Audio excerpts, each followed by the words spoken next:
presentation of Fox Sports. We are Fox Sports. We are San Diego.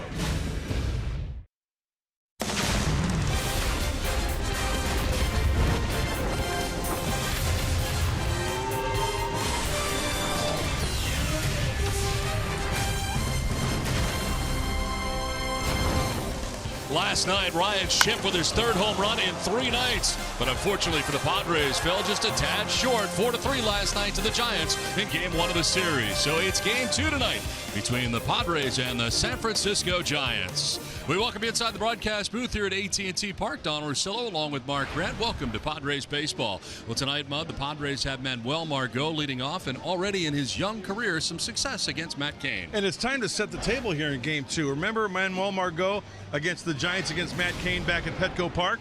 He made 2 mistakes, and Manuel Margot capitalized. A fastball out of the hand of Matt Cain. Home run. April 7th against the Giants. Hey, is this a rerun? No, but it's the same pitch, same result, and mistake. Since then, Matt Cain's only given up 1 home run. He's got a 3-win winning streak going. He's only given up 6 runs in 22 and a third innings pitched. Matt Cain has made an adjustment, throwing strike 1 and the off-speed stuff early in the count for strikes as well. So let's see how he battles against Manuel Margot, because, Don, pitchers, remember, you give up a long one, that sticks in your craw for a long time. So let's see how he faces him tonight. Well, the Padres looking to jump out to an early lead tonight, and they'll have Jhoulys Chacín on the mound. Chacín will be looking to repeat his performance last time out against the Giants at home. That's next from AT&T Park in San Francisco, next on Fox Sports San Diego.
Diego presents Padres Baseball, brought to you by Buick.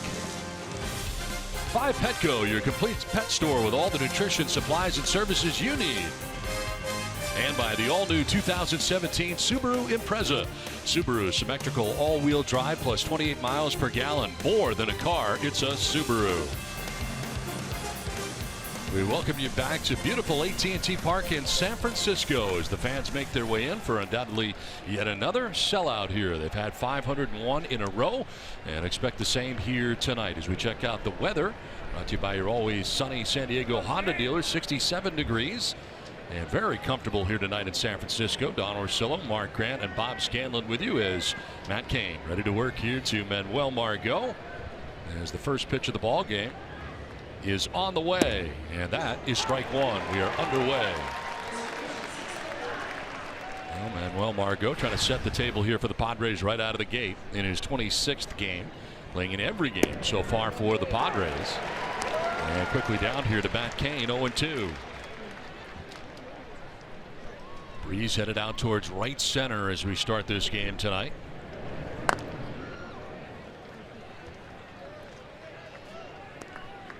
And the scouting report on Matt Cain, the veteran.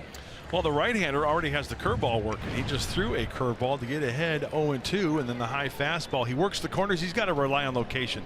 This is not the Matt Cain when he was a rookie throwing 95 and above. He's got to work out of the zone when he's ahead, look for the off-speed stuff, and fastball early for strikes. And remember the 2 home runs Margot hit off of him. They were fastballs, middle in, and Cain is trying to keep the ball away from him here. Sounded like a broken bat down towards the end of it and fouled down towards the bullpen. And it was indeed a fractured bat, so he'll get a new one. Let's check out the Padres lineup tonight, brought to you by Toyota. For Andy Green, Manuel Margot leading it off and in center field with Corey Spangenberg in left field. Will Myers at first base. Yangervis Solarte at second. Ryan Schimpf at third with Hunter Renfroe back in there after a night off last night. Austin Hedges does the catching and Eric Ibar at shortstop with Jhoulys Chacín batting ninth, and Margot strikes out. Cain able to get him this time for the first out of the ball game.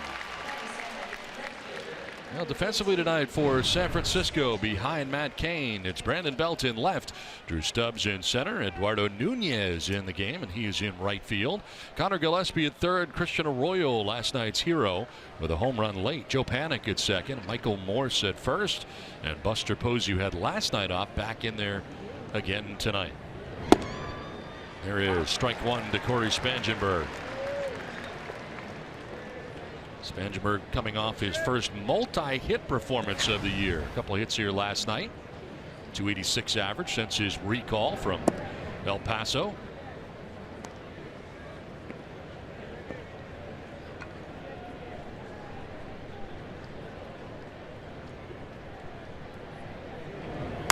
On the ground, softly hit towards Panik at second base.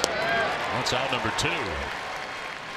Let's take a look at the keys to the game, brought to you by your San Diego Honda dealers. Well, got to win game 2 with the chance of winning the series tomorrow. Put Cain in the time machine. What I mean by that, remember the start that Matt Cain had in San Diego? We talked about it. That Manuel Margot hit the 2 home runs. He's been pitching well lately, so we need to turn that around and fewer mistakes. Remember the error that led to a run for the Giants to get on the board last night in the first inning. Got to clean it up. So 2 down here for Will Myers. Will has been quiet lately at the plate here for the Padres. Was 0 for 4 with a couple of strikeouts here last night, and so far on this road trip he is 3 for 23. The number is pretty good for Matt Cain coming in. A perfect 2-0 with a 2.42 earned run average. His 5th start of the year.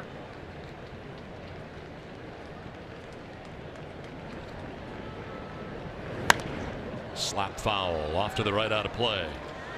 You know, you got to give some credit to Matt Cain, because here's a kid, when he came up as a rookie, he threw hard. I mean, he's 32 years old. He's getting older in baseball years, I should say. But his rookie season 2005, it's been a long time. So a pitcher somewhat has to, I want to say, reinvent himself, because you can't just rely on the old hump and try to throw 95, 96 by guys. You got to be a little bit more crafty. And I think he's done that. As my good friend Hall of Famer Dennis Eckersley calls it, it is educated cheese.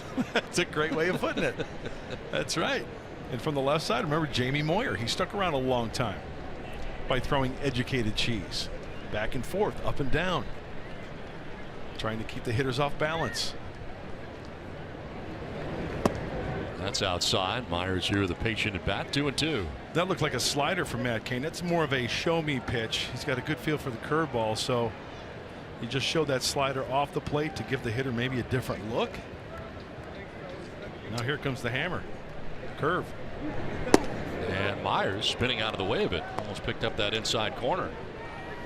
Well, you got the outfield in the bright sunshine. Everything else in the shadows, including the pitcher and home plate. But everybody else in the outfield, they're dealing with some sun. Especially out there in right field for Eduardo Nunez. Well, payoff pitch coming up here to Will Myers with 2 down in the first, and Will backs out.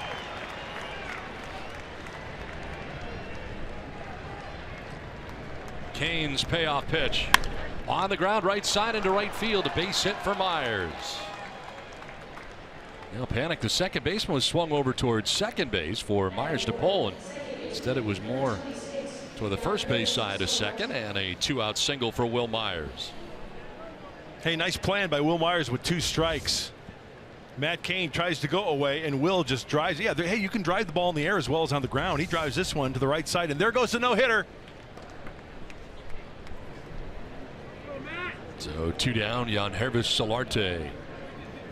As the second baseman Panic now ducking back onto the outfield grass about 4 strides behind the infield dirt. Check on Myers, back to the bag. Don, you were mentioning the sun. Yeah. Drew Stubbs in center field. His shadow is directly, it's maybe like at 1 o'clock, but I think he's the worst of the outfielders having to deal with the sun right now. You look at him, he's like a sundial to where he's like at 12:30 with his shadow.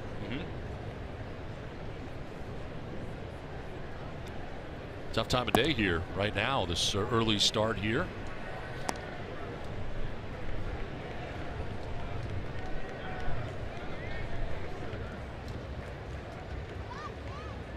Myers at first base, held on by Michael Morse with 2 down in the first inning.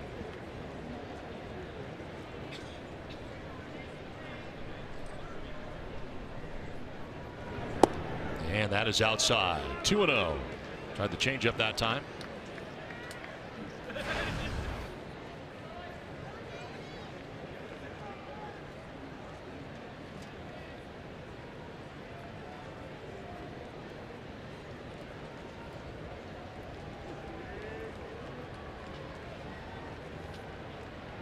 Runner goes, and Myers. Solarte takes the strike, and Myers is safe at second base. Came off the bag, still safe. Why is he not sliding? First of all, it's a good way to get hurt.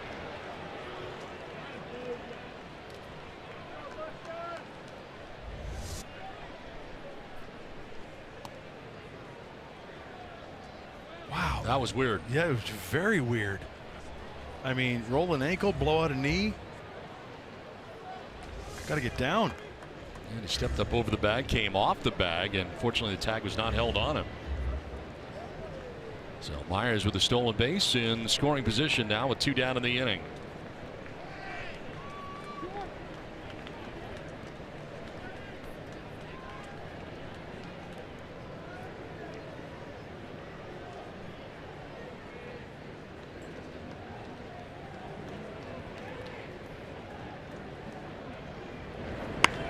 On the ground left side, Arroyo goes to the backhand's got a long throw and can't get it there in time. Solarte beats it out. Myers takes third, and runners at the corners now with 2 down, and the Padres have something going here with 2 outs in the inning. I'll tell you what, I think that's the hardest Yangervis Solarte has run in a long time. Christian Arroyo has to go to his right plant throw. Even with the big frame over there at first base, Morse gets the big hop, but Solarte just beats it out and hands it over to Ryan Schimpf. So first and third, 2 down, and Ryan Schimpf standing in. A chance here for the Padres to jump out to an early lead. That's what we were talking about earlier, something they really need to do. Schimpf will take the strike. He's been powering up lately, no doubt. Runs in each of the last 3 games for Schimpf, and now 6 on the year. 12 RBIs to go along with those 6 home runs in the first 22 games of the season for Schimpf.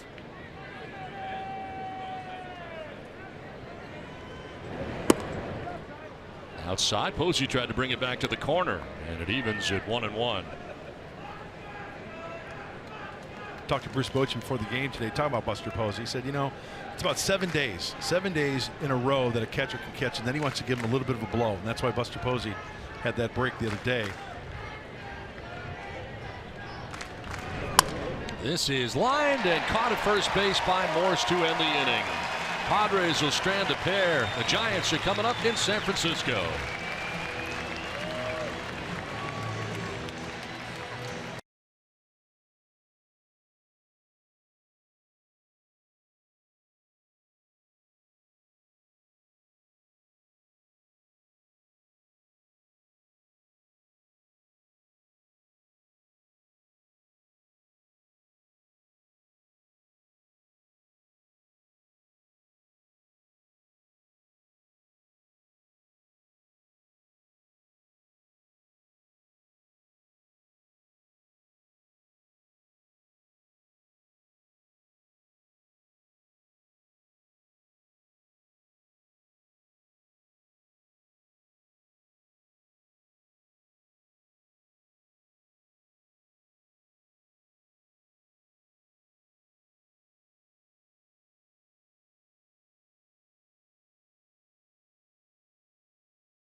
Top of the first inning, the Giants are coming up here in the bottom of the first inning in a packed house as always at AT&T Park. As Bruce Bochy's lineup has Joe Panik at the top of it and at second base with Brandon Belt in left field. Buster Posey doing the catching with Michael Morse, who just made that catch to end last inning. At first base with Christian Arroyo, the hero of last night at shortstop. Connor Gillespie at third. Eduardo Nunez, who's not in last night's game, gets a start in right field. Drew Stubbs back in center, and Matt Cain, the pitcher, batting out of the 9 spot as Jhoulys Chacín on the mound tonight for San Diego. And ready to deal here with Joe Panik with ball 1.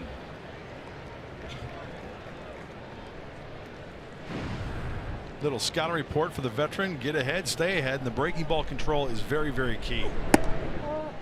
Just like when I mentioned about Matt Cain.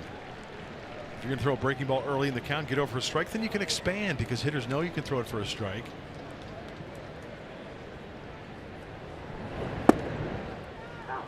Strike at the knees, and it's now 2-1 for Chacín. I'm talking to Austin Hedges the other day also about Chacín. He said that he's kind of tough to catch sometimes because of the movement on that two-seamer. Ground ball right side. It's Solarte. And it's out number 1 here at the bottom of the first inning. Let's check out the Padres defensively, brought to you by Lincoln. Corey Spangenberg in left field with Manuel Margot in center. Hunter Renfroe in right with Ryan Schimpf at third. Eric Ibar at shortstop. Jan Hervis Solarte at second. Will Myers at first. And Austin Hedges doing the catching. 21st start as a catcher. Most of Major League Baseball for Austin Hedges. Here's Brandon Belt getting another start in left field. So used to seeing him at first base, but Michael Morse has been playing there in each of the first 2 games of this series, and Belt has been in left.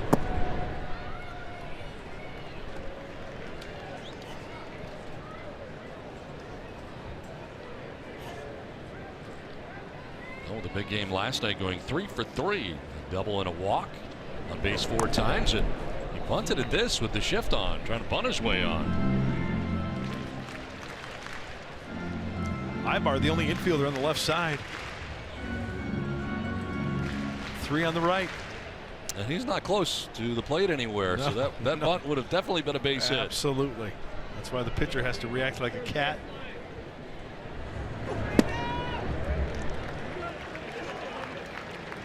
And Belt will take a walk. He has 17 base on balls to lead the Giants in that category and tied for the 3rd most in the National League.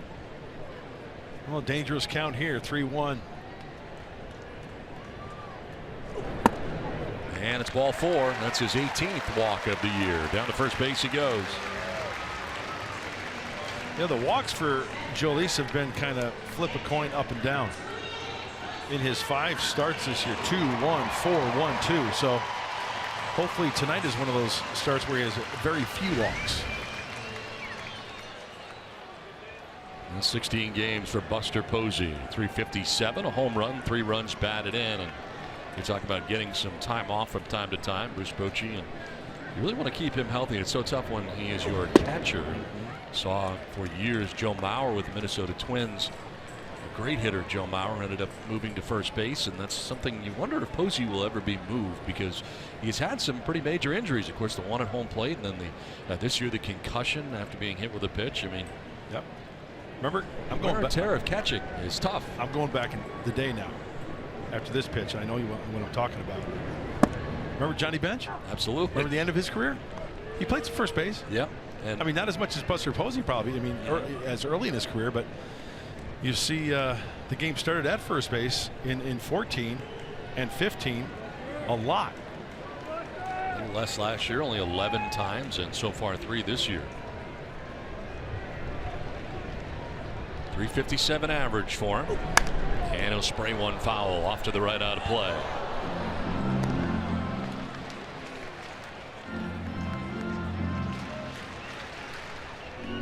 Yeah, I've said it time and time again. I don't see how catchers do it.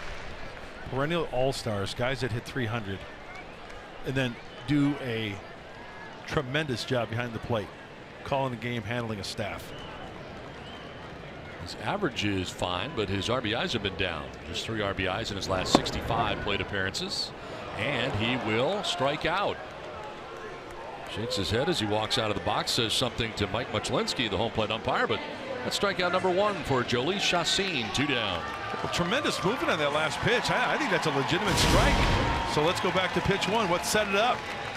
Something down in the zone at 90. There's a little slider down and away. I mentioned how important 92. Now he's sneaking it up there a little bit more. 88 right on the inside corner. So away, in. So 2 down here for Michael Morse, swinging at that first pitch and skying it foul on the right field line and out of play. 1 for 4 so far in 2 games with the Giants. I think Michael Morse is going to the Hunter Pence School of how to wear your britches. Above the knee. Above the knee.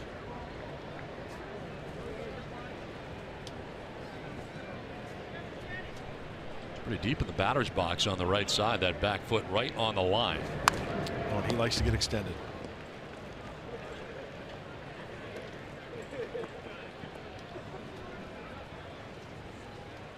First start of the year last night for him at first base. Back there again tonight. His contract purchase from AAA Sacramento on Wednesday. And taking the roster spot of Denard Span right now, who is part of the wounded Giants coming into this series. Swing and a miss. Chacín able to get him to chase. Back-to-back strikeouts for Chacín. Done with 1 without a score tonight from San Francisco.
Anytime you're giving up runs with 2 outs, they hurt because you're right on the edge of getting out of the inning. But yesterday was because of an error. That's not typically been the reason why for us. But we got to pick each other up. We got to make great plays for pitchers to get them out of the innings, and pitchers got to make great pitches once an error occurs behind them to get us off the field. And, the 2-out RBIs offensively, we haven't done enough of that, and that's just competitive grind at bats. And I hope to see more of those today. That's Andy Green talking about causing and preventing 2-out damage. The Padres had an opportunity in the first inning. They got runners on base with 2 outs thanks to Will Myers and Yangervis Solarte. Ryan Schimpf hitting the ball right on the money, almost doing that 2-out damage that we talked about, guys. Hopefully they can get some done before this ball game's over. All right, Scan, thanks very much. Yeah, timely hitting is something the Padres, it seems like there have been a lot of men left on base, chances that have gone by the boards, and last night a perfect example. And I think with teams that will change. I think through time, if you keep grinding, then they will find the hole. Whether it's an 18 hopper through the hole to score a run. And it seems like like Bob said, when things aren't going your way, you square one up and it finds the glove, like it did off of Ryan Schimpf's bat to Michael Morse to end the inning. We'll take a look at the way Austin Hedges began the year, and certainly he hit some balls very hard and right at people. And since the Atlanta trip, has 6 home runs. He's turned it around here pretty quickly.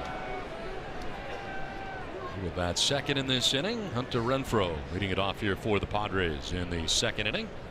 Had 2 hits, but the runners at first and third. Schimpf lined out, and Hunter Renfroe strikes out. Second strikeout for Matt Cain. Got him way out in front of the curveball. Matt Cain showed the first hitter of the game, Manuel Margot, that he's got the feel for it. Boy, that's the old 12-6. From nose to toes, top of the zone to the bottom.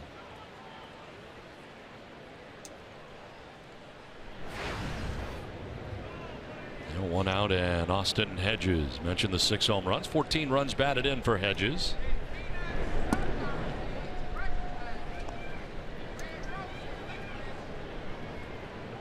Tied for the most home runs by any catcher in the major leagues this season.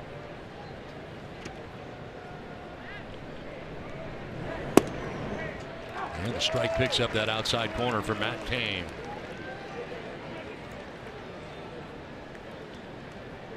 Hedges now tied with Salvador Perez of the Kansas City Royals. Great catcher for the Royals. This was injured during the WBC, ironically by his backup in Kansas City, Drew Butera. It's kind of ironic, right? But he ended up being fine and beginning the year on time for the Royals. Well, I think it's a perfect time for Austin Hedges to take first place by himself, like right here. Curveball. Just missing. Where was that? According to the umpire, Mike Machlinski, he said the pitch was up. So it's 2-2 here to Hedges with Ibar waiting on deck. And a swing and a miss. Back-to-back strikeouts for Matt Cain. 3 in all. 2 away here in the second inning. Matt Cain has got some good movement on the 2-seam fastball. This one is, look, it starts out and up and in at 91. Anywhere from 89 to 91 on the fastball from Matt Cain tonight.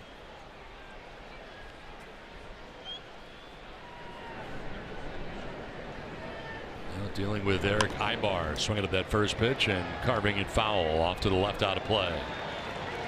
Back over the years for Cain, his largest win season. 16 victories back in 2012, a nifty 2.79 ERA that year, making 32 starts. And his World Series record pretty good, 1-0 with a 1.84 earned run average in 2 World Series starts. He's been an All-Star 3 times.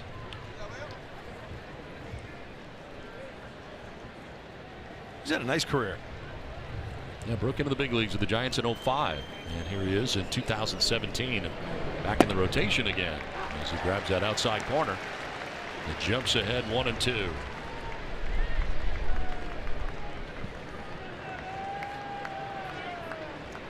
Born in Alabama, resides now in Arizona. It's not Greenbow, Alabama, is it? No, it is not. It is Dothan. He's 32 years of age. Turned 33 at the end of the season, October the 1st.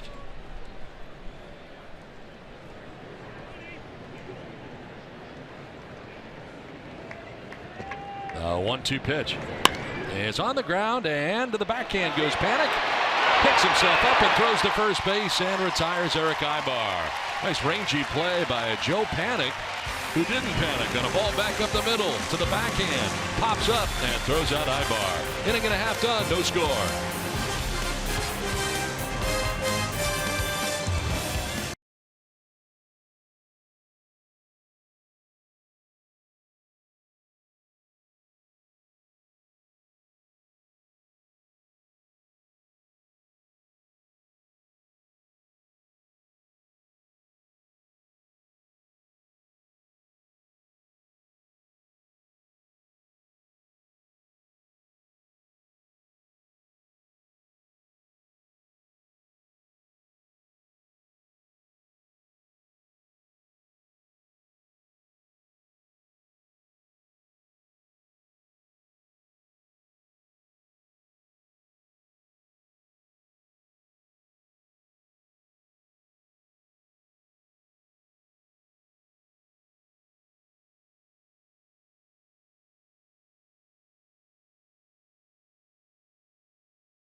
Ryan Schimpf's third home run in 3 nights. A proud dad took to Twitter last night to show Schimpf as a new fan.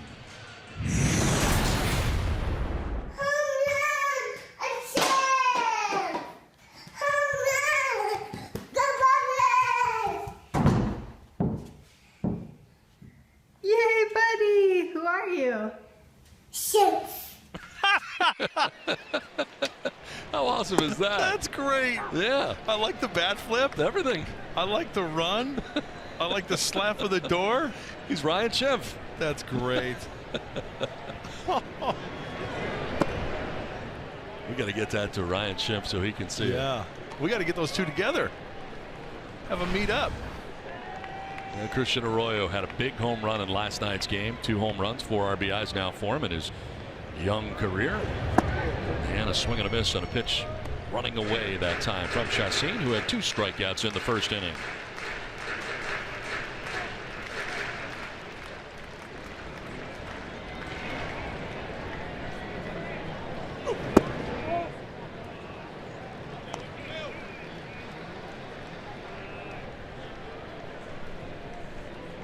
Chassin coming in with a record of 2-3 at 5.90 ERA, 6th start. And that is strike 3. 3rd strikeout in a row for Chassin. And the first out here of the 2nd inning. You know what? Growing up, when you and I, Don, when we grew up, obviously, there was the Polaroids and you had to take your film to the photo mat. Right? You got it back in a week. Yeah. And that's the beauty of today. Like, parents can take precious shots of your kids like that, and like 20 years later at their wedding or whatever, their birthday, and you show that. My mom and dad didn't get a chance to see me imitating Ernie Banks, right, or Ron Santo in the backyard, or stuff like that. Those were my guys growing up. That's who I wanted to be like. Fergie Jenkins, Tom Seaver. And how many times you're back there playing wiffle ball and you were one of those guys? Oh, it's unbelievable. Who were you? Who did you want to? I was Dwight Evans a lot. Yeah, I liked to be Dwight Evans, and it seemed like he was pretty cool. Yeah, he was very cool. Yeah, so I was Dwight Evans a lot. Ernie Banks always held his bat like he wiggled his fingers. Yeah. So we would always be our favorite Cubs or White Sox. This one off the glove of Chassin, and reaching at first base is Gillespie. Trying to jump in the air and knock it down at least, but it goes off his glove, ends up behind the mound. And Gillespie ends up at first base with one down. Well, Chacin is usually in a good fielding position. This is just a matter of just can't glove it. Seems like he had it timed. Just couldn't squeeze it. An infield knock. 1 out, 1 on, and it brings up Eduardo Nunez. Not appear in last night's game, and first appearance of the series, and getting the start at right field. Part of the reason for that is his struggles at the plate lately. For his last 23 at the plate over the last 6 games. But with the Giants outfield being hit with a handful of injuries recently, spent some time now in the outfield. So a lot of them at third base for the Giants. 22 overall games, hitting at .241 on the season.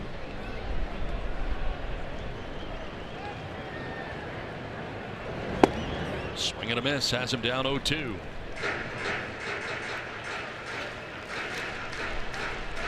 First 9 games and since not been as good batting, on base, or slugging. You think word travels quickly? Absolutely. Yeah. Especially the way the Padres prepare their starting pitchers. Now it's a chance for Nunez has to make the adjustment. They have figured him out. Now it turns to his side of the table.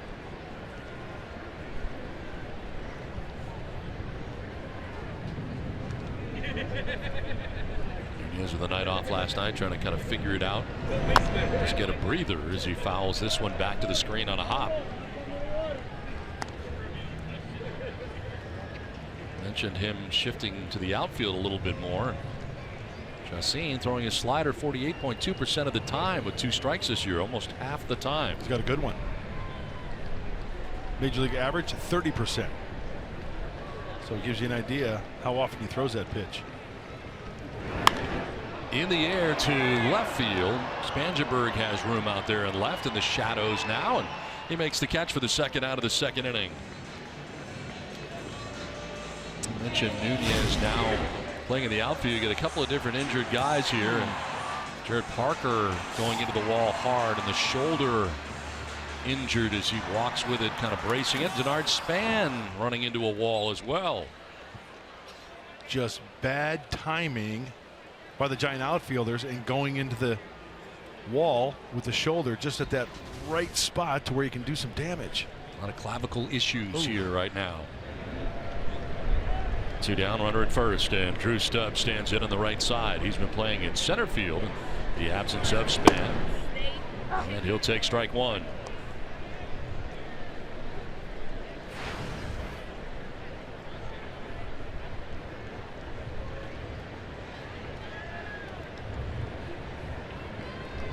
Stubbs coming up from AAA Sacramento on Monday. Took the spot of Chris Marrero, designated for assignment. Diving back a little bit late there was Gillespie, but he dives to the outfield side of the bag at first and eludes the tag of Will Myers. Drew Stubbs had been released by the Twins at the end of spring training, March the 26th. Signed a minor league contract with the Giants and was in Sacramento as he fouls this one back. For Drew Stubbs, well, this is his 8th organization. The Reds 2009 through 12, Cleveland for the 2013 season, Colorado 14 and 15, Texas 2015 and 16, also part of 16 in Atlanta and Baltimore. We're going to the Twins last year. Now he's with the Giants. Going to first base, and he will be out at first base. Connor Gillespie gunned down by Austin Hedges. Had the wide open look with a right-handed batter, and he picks him off first base to end the second inning. We have played 2 without a score from San Francisco.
St. Louis area, to be with those great Cardinal greats, to wear that red jacket. I'm going to be so proud of that.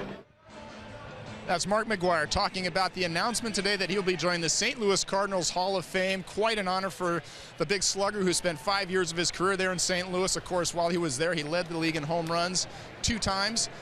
When you think of the tradition in that organization going all the way back to 1892 and some of the names he'll be joining like Lou Brock, Stan Musial, and Bob Gibson, it's quite an honor for the Padres bench coach, guys. All right, thanks very much, Stan, and that is a great honor for Mark McGwire. Really enjoyed being around Mark McGwire the last 2 seasons here with the Padres as the bench coach. Done a great job and is a terrific guy. Very happy for him and a great tradition the St. Louis Cardinals have. Very proud of that, and I'm sure he is. I'll tell you what, there's obviously the tradition of the St. Louis Cardinal organization being around for such a long time. The Hall of Famers that have come from that organization. It is an honor. And I don't really think at the time, I've talked to Mark about that. I don't really know if he knew what was in store when he got traded from Oakland to St. Louis. But once he got there and found out what it was all about, man. A couple hops out to Arroyo. And Chassin is the first out here of the 3rd inning. He's now 5 in a row retired by Matt Cain, settling into this outing. He's got a little messy for him in the 1st inning after 2 outs, back-to-back base hits, but he got shipped to line out. Since then, he's retired the next 5 in a row.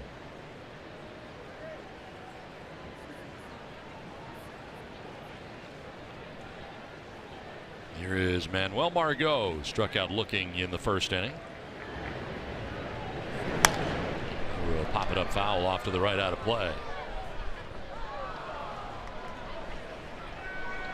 That's the Giants in his young career, just 7 games against them, but 300 average, couple home runs, and of course, was coming in the home opener. And off this guy, Matt Cain. Trying to duplicate that here a little bit tonight, but he struck out looking against Cain in the 1st inning.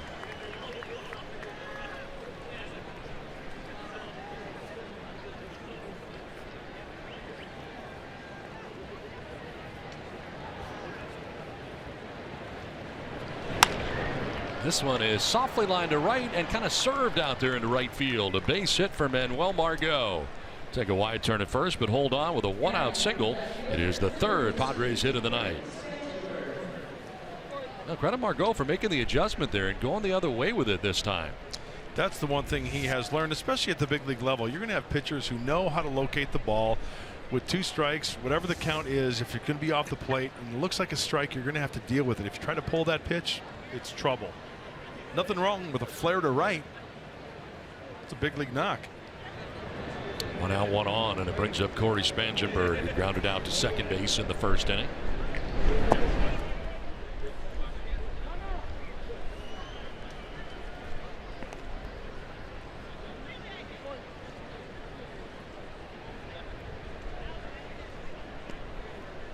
Two hits here last night for Spangenberg. First multi-hit game of the year for Corey.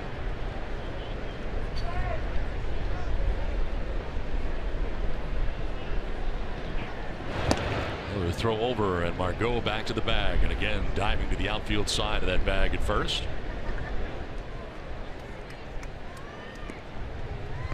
Spangenberg last year only played in 14 games before going on the DL.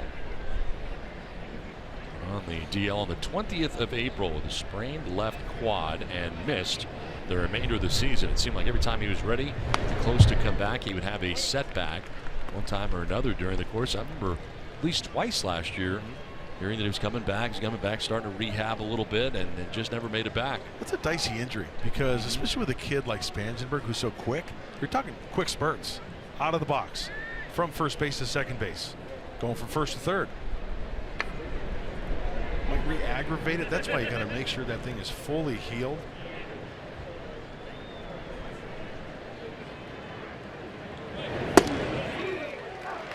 And there for a strike, and it's 1-2. 3 strikeouts so far for Matt Cain. He's not walked anybody.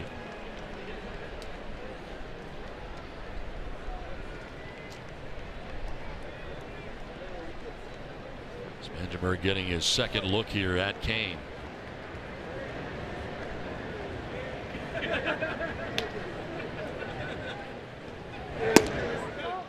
frame there by Posey, but didn't get the call.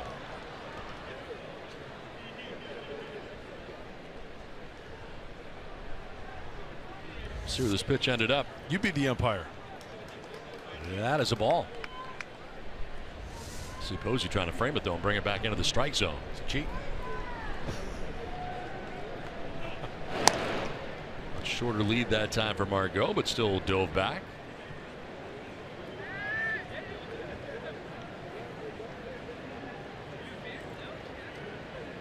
The base hit by Margot broke up a string of 5 in a row, retired by Matt Cain.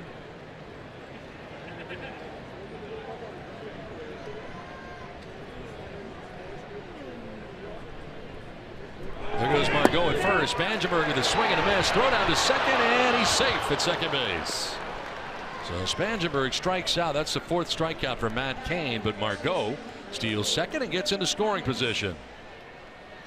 Like the ball and his foot arrived at the bag at the same time. Yeah, when you look at this throw, look at where it's caught. It looks like it's caught right on the chest of Manuel Margot on the pop-up slide.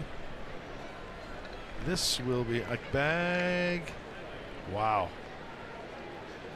And this is why it's so important for runners to keep their foot on the bag on the pop-up slide. Well, now it's second with 2 down. Here's what Andy Green was talking about before the ball game. Chance here with 2 outs to do some damage, and the Padres have already had runners at the corners with 2 outs in the first inning and couldn't get it done. Ryan Schimpf had lined out to first base in the first, and here is Will Myers batting with a runner in scoring position and 2 down.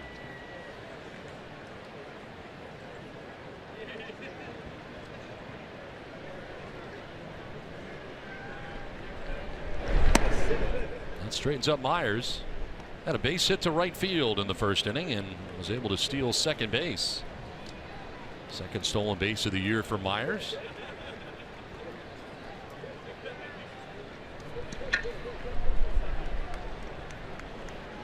A couple of stolen bases already for the Padres tonight here in 2 2/3 innings.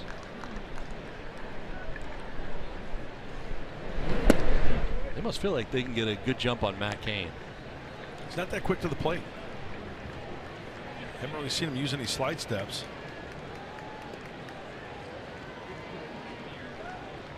And plus with the curveball, you know, there are times when, you know, they'll pick a certain count to where a guy can go, and if he does throw a curveball, that gives you maybe a half stepper, and that's the difference between out and safe. Myers hits it on the ground to short. Arroyo picks and throws. Inning over. Cain out of the jam. Padres have left 3. No score.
So what are you instructing the guys to do that are out here? Jabari Blash was out here last night, Hunter Renfroe tonight.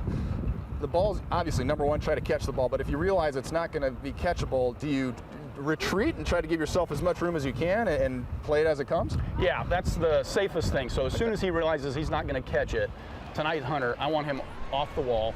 Also Manny Margot in center field. He's on alert that any ball hit over Hunter's head, he's flying over here. And then also our second baseman, Solarte, he might be the guy, if it's a ball, a line drive hit off the brick, it might ricochet all the way back towards second base. And so he's also on alert.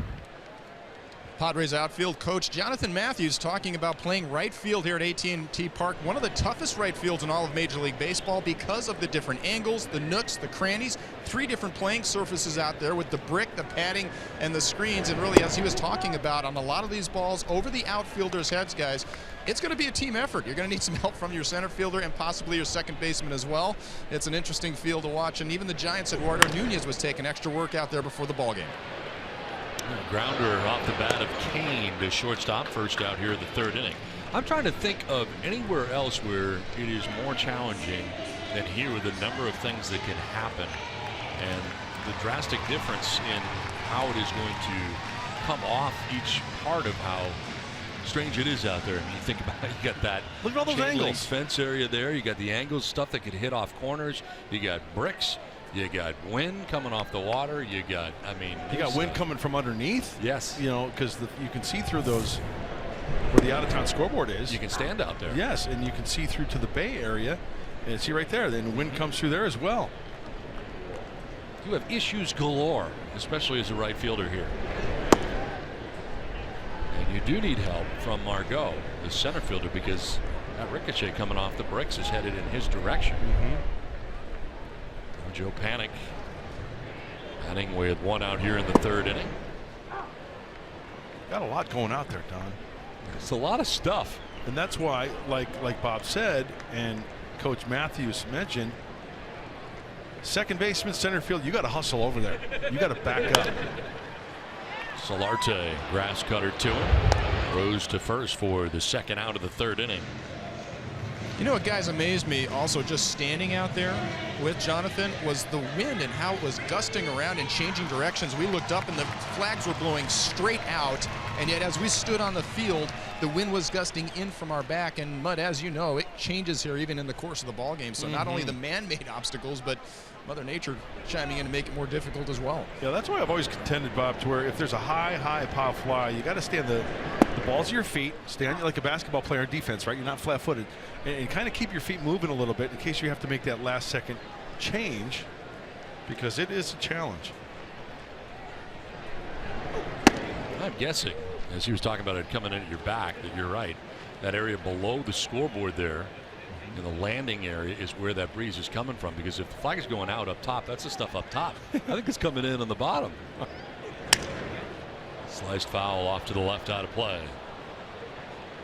It's pretty interesting, though. As I mentioned, as soon as we got done talking about that, the Giants came right out there with Eduardo Nunez, their right fielder, tonight. Now, he's only played out there a couple of times himself and not at all last year. So their coaches were having the exact same discussion with him as Jonathan Matthews has with the Padres guys in terms of how do you play this difficult outfield. Works for both sides. 4 in a row retired by Chassin. Dealing with Brandon Belt. Mentioned he was on base 4 times last night, 3 hits. Walk in the 1st inning tonight, and here's a 1-2 pitch. Good pitch, but a little bit off the plate.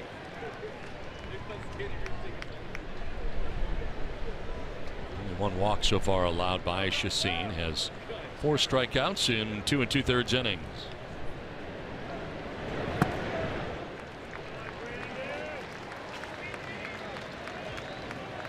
18 walks on the year for Brandon Belt.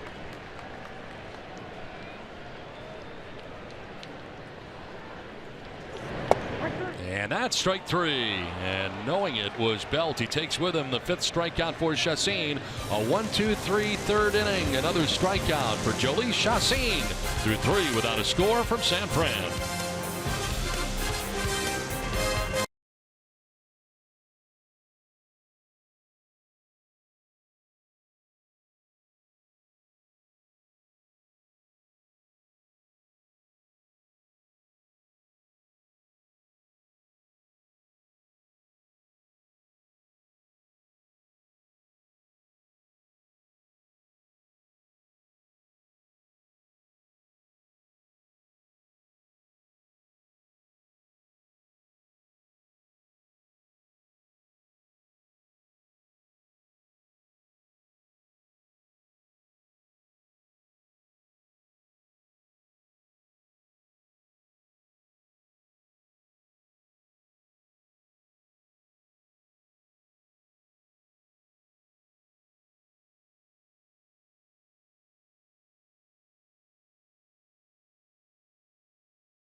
A beautiful night here tonight. Early evening start in San Francisco. No score as we head to the visiting half of the fourth inning. Another capacity crowd in San Francisco, and Matt Cain back on the mound here to deal with Yangervis Solarte, Ryan Schimpf, and Hunter Renfroe expected to bat here in the inning.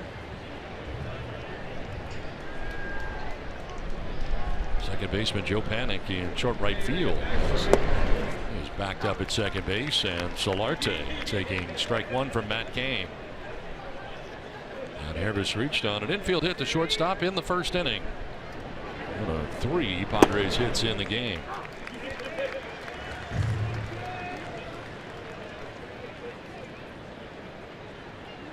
Matt Cain coming in with a perfect 2-0 record in 4 previous starts, a 2.42 ERA.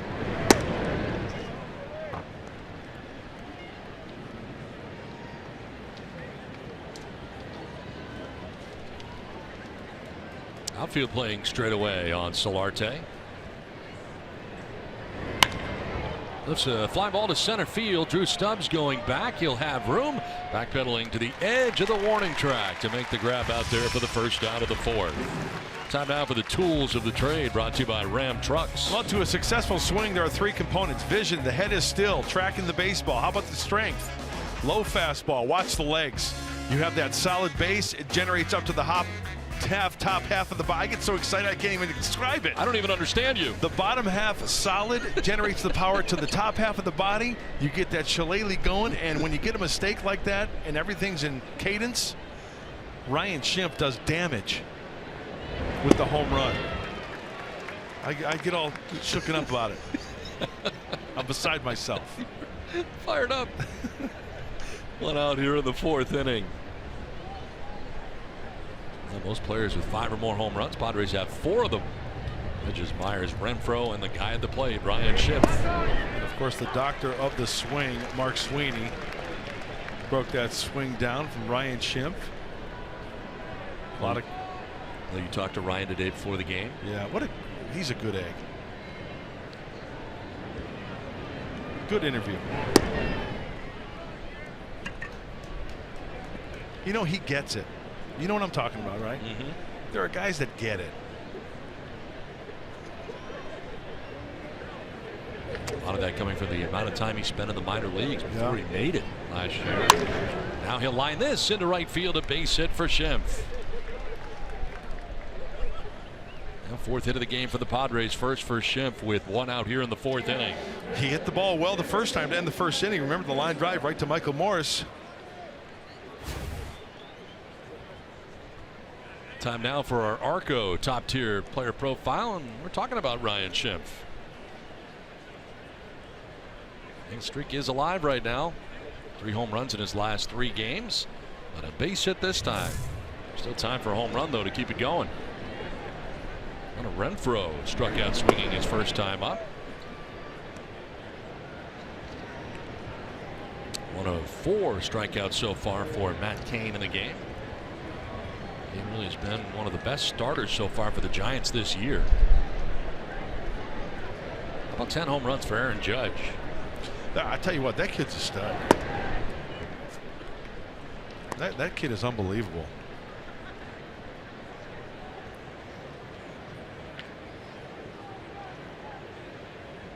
Yankees playing some good baseball right now. They've won their last 3 straight games and started the day atop the American League East.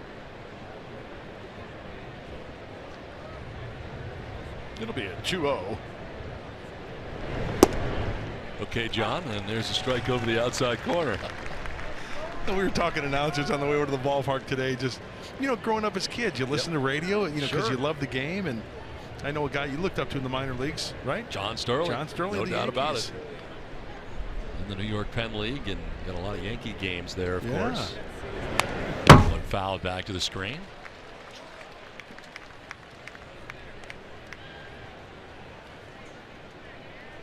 Would you say Jack Brickhouse? Jack Brickhouse and Harry Carey growing up as a kid. Yep. 2 great ones. Milo Hamilton spent some time in Chicago as well.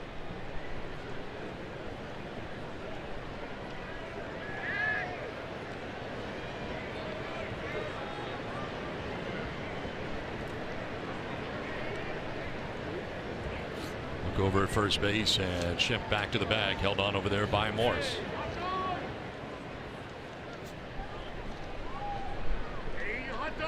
Last 3 starts for Kane have been exceptionally good. He's gone 2-0 with an ERA of 1.00. 2 earned runs in 18 innings pitched coming in, and he has not relinquished a run so far here in 3 1/3 innings tonight. In the last 3, the walks haven't hurt him. Last time out against the Dodgers, only 1 walk in those 6 innings. Yeah, none so far here tonight.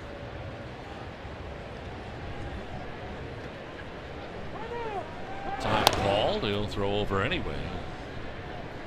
And Don, another thing about Matt Cain, keeping the ball in the yard. Remember the 2 home runs that Manuel Margot hit against Matt Cain? Since then, he's only given up 1. That was 2 starts ago at Kansas City against the Royals with Cheese.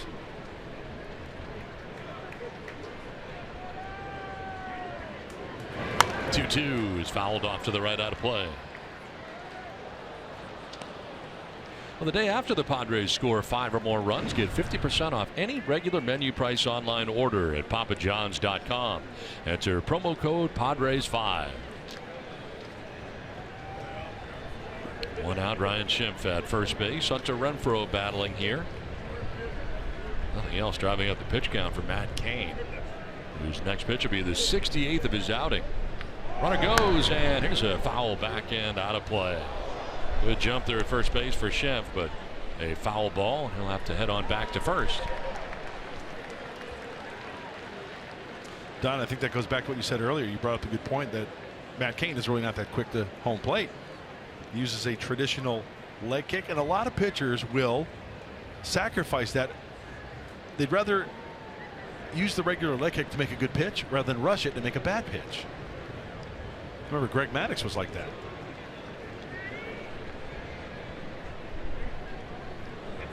Runner goes again, and Renfroe straightens it out to deep left field down the line. Belt will hit over and dive, and it'll be a foul ball. Right down the left field line, and that one just kept looking away from Belt. Ends up foul, out of his reach, and back to the bag at first goes Schimpf. Out in front of it just a little bit too much. Looked like a curveball. Yep. Middle in. Off the bat, that looked good.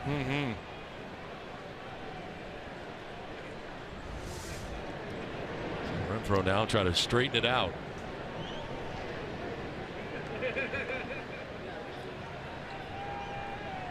We'll see if Schimpf is running again. He has on the last 2 pitches.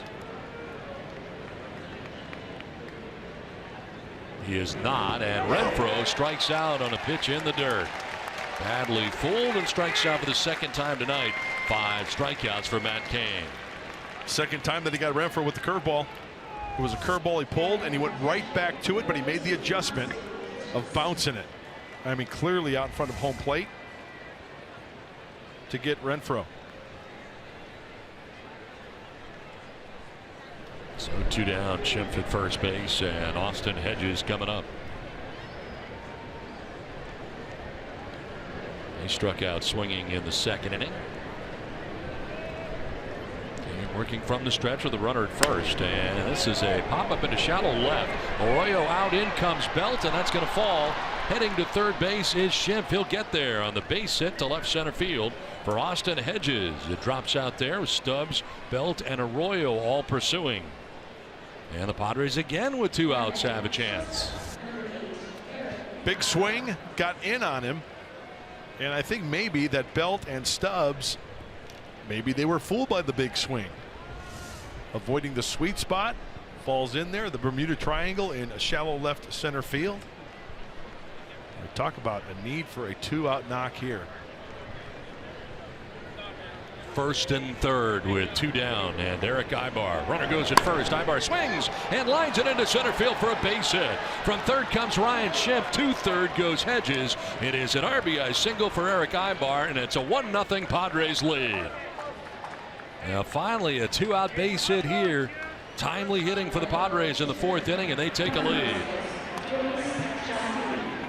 First pitch hacking at the curveball for Eric Ibar. Stayed back on it nicely and took it right back up the middle. That's a perfect example of a hitter trying not to do too much. And with the runner going, we got first and third action. Good looking swing, staying back nicely on that number 2. Now Chassin will try to help out his own cause. Grounds it foul. He's been great at the plate. 4 for 9 coming into tonight's game. And he's got that left foot all armored up. Remember the foul ball he took off of it? Looks like he's got a walking boot on.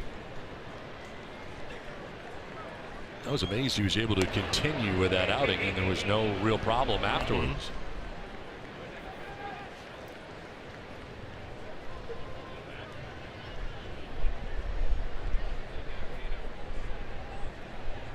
Hedges at third, Ibar across the diamond at first. Another check on him. Kane's getting tired of guys trying to run on him and trying to keep Ibar close at first base. You hear some pitching coaches talk about not going to the slide step, feeling that it takes away from the quality of the pitch. Got to be quick on the front end and the back end to work down in the zone. Ibar does go. The pitch is a ball. Throw down. They're coming homeward. And out at the plate is Austin Hedges trying the double steal. Throw went to second, but quickly back to the plate and catches Austin Hedges. Padres get a run, take a 1-0 lead in San Fran.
Get a run and tried the double steal that time, but Hedges gunned down at the plate as it turns out. Well, with the pitcher up at the plate, why not try to force the hand of the Giants, okay? Second baseman Panic comes in, and they want to try to have the Giants force a good throw on both ends. From Posey to Panic, now Panic's got to throw a strike. Did he leave a lane for him there? Well, he had the ball, so I don't think he needed to. Good call. The ball got there in plenty of time as it turned out. Throw coming back. So the caught stealing goes 2-4-2.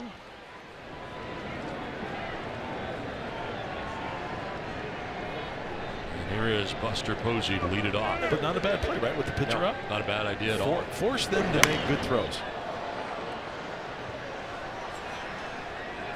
And Posey struck out looking in the first inning. In fact, 4 of the 5 strikeouts Jolie Chassin has in the game have been called third strikes. Last 4 seasons for Buster Posey. Has a home run so far this year. And a bounce in from Chassin. Only 1 hit given up by Chassin so far. The infield hit for Connor Gillespie in the second inning. Home runs have been down each year for Posey over the last 4 years, starting in 2014.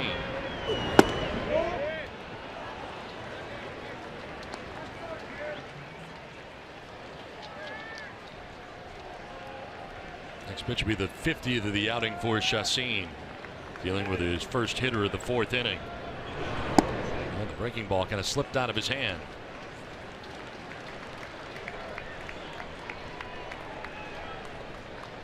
Posey's only home run this year came off Clayton Richard. He's back on the 9th of April as he takes the strike from Chassin to load the count. Well, we know if Buster Posey gets going, he can carry a club. And hopefully that starts after the Padres leave town. Ground ball left side. It'll be Schimpf cutting it off. And the throw and plenty of time to get Posey. So one down here in the 4th inning. We will get you a game break coming up here. The Orioles and Yankees will check in on. From the stadium. Have you been to the new stadium? I have not. Different than the old stadium. Nice stadium, but I think I like the old one better. The old one was pretty cool. It was very cool. And the overhang at the new one is kind of pushed back. I don't like that. I don't like. A lot of the new stadiums are pushing them back further away. I like when the second deck kind of overhangs down closer to the field. And the old Yankee Stadium certainly did that. Look at the movement on that pitch from Chassin, the two-seam fastball, just missing to Morse. Watch this out of the hand, and then the late movement. He's in there for a strike at 92. Got that good sinking action to it. Late sink. Swings and misses and grounders. 2-2.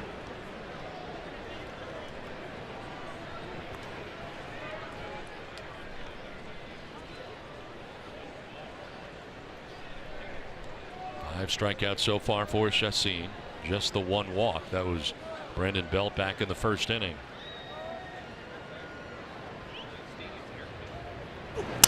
This will ground one down to 3rd base. Ryan Schimpf has been busy. And he takes care of Morris for the 2nd out of the 4th inning. More ground ball outs here for Jhoulys Chassin. He got the kitchen of Michael Morse there. Hit his spot perfectly to get that 5-3 grounder. Hey, Don and Mud, I know the slider has been a big weapon for Jhoulys Chassin, and we talk about it a lot, but how about the movement on his two-seam fastball? It seems like that sets everything up, and that was a great example of it right there, being able to get in the kitchen of Morse. He rattled those pots and pans, you bet. That's a good feeling for a pitcher, I'll tell you. You get a big, strong kid like that, can't get extended. In breaking bats, when Uncle Snappy's in the house, that's fun. Retired 7 in a row, 5 ground ball outs. And he picks up that outside corner. See, now that slider right there, Mud, were you able to do that with your breaking ball? Take a little off and add a little on when you wanted to? I could, but I couldn't throw it effectively for a strike. Oh, and then the cambio right there. Yeah, didn't have the pinpoint control as we're seeing tonight from Chassin.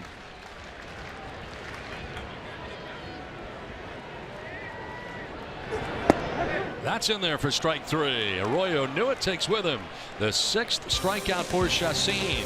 2nd time Arroyo's down by way of the K. Through 4, Padres on top 1-0.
All right, Mike and Mark, thanks very much. Yeah, it's high praise. And we were talking a little bit about him earlier. 10 home runs and coming into today's action. And the Yankees and Orioles going head to head.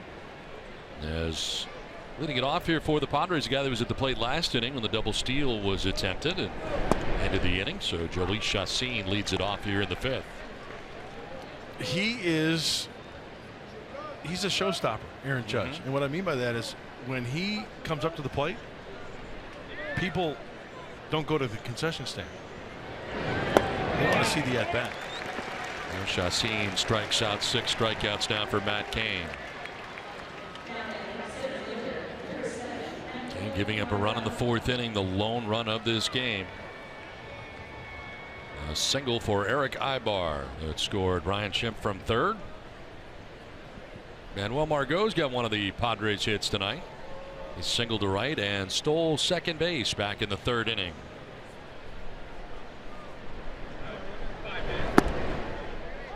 Did he go? No. We check with Marty Foster, first base umpire.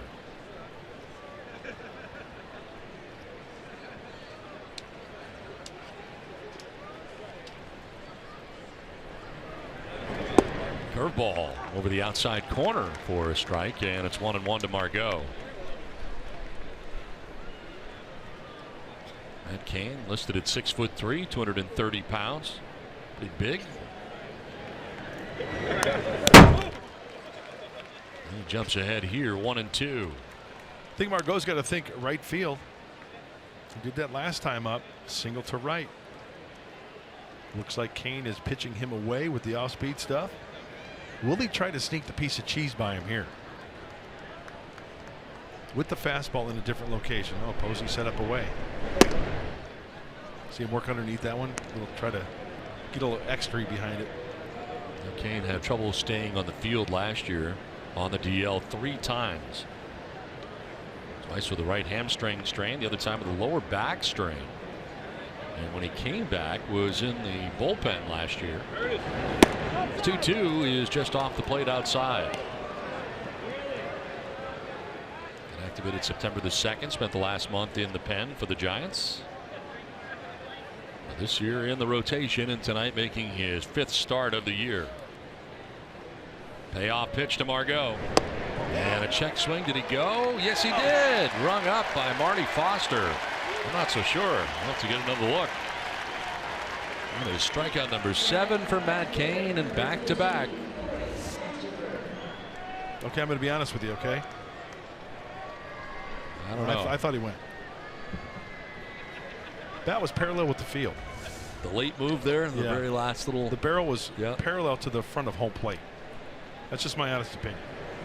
Well, that's what you get paid to do. Muddly. 2 outs here in the 5th. Call him as I see him, right?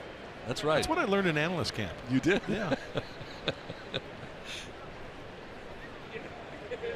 Maury Spangenberg batting with 2 down in the inning. I would say the 6 weeks of analyst camp was well worth it. We learned things that you have learned during the course of that camp, and I feel good about myself. You do.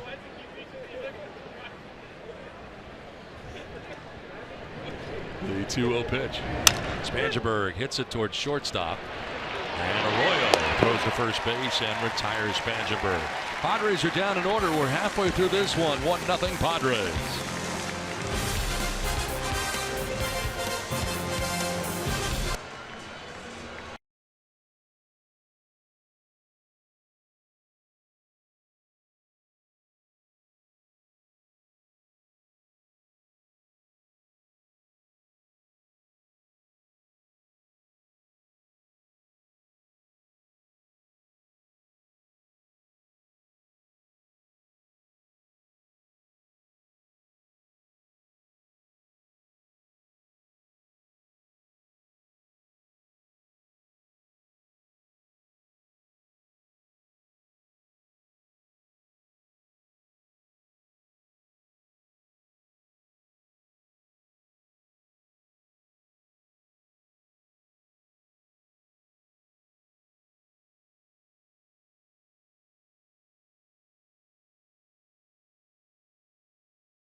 returns to the mound here for the bottom of the 5th inning. Just 1 hit through the first 4 innings. Base hit allowed to Connor Gillespie in the 2nd inning. He's walked 1 and struck out 6. And the breaking ball missing up high.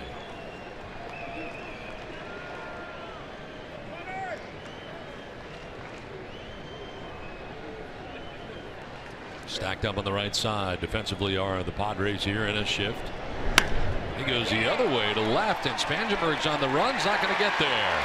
Back to the 339 marker. Rattles around as Gillespie pulls up into second base with a double to begin the bottom of the 5th inning.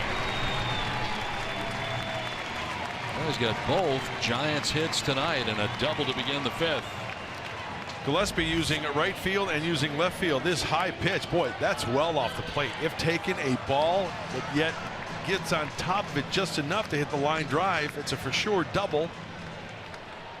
Even with the speed of Corey Spangenberg out there in left field off that left-handed bat, it's going to slice away from the Padre left fielder for the double. Gillespie at second. Eduardo Nunez flied out to left field, 0 for 1.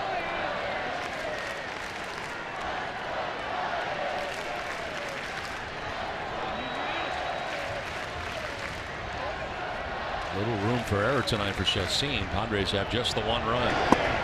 And the pitch in there for strike 1.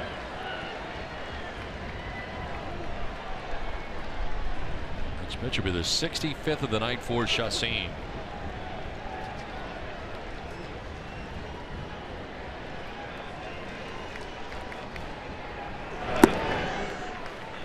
Nunez 2 for his last 24 at the plate. And again, did not play in last night's game. Getting a night off, and tonight getting the start in right field. Giants all of a sudden have action in their pen.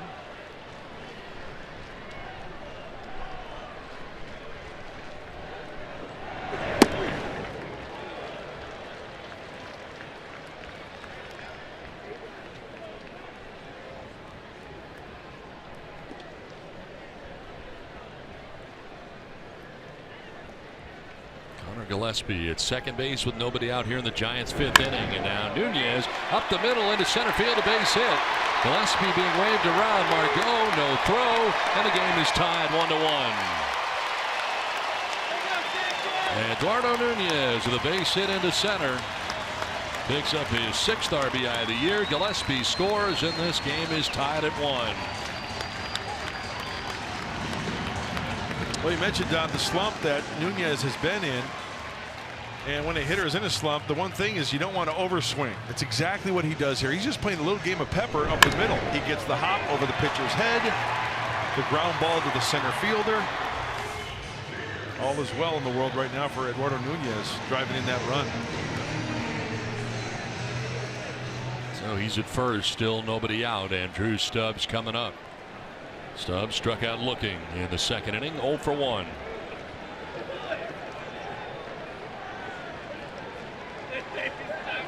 Sack toss to first as Nunez back to the bag.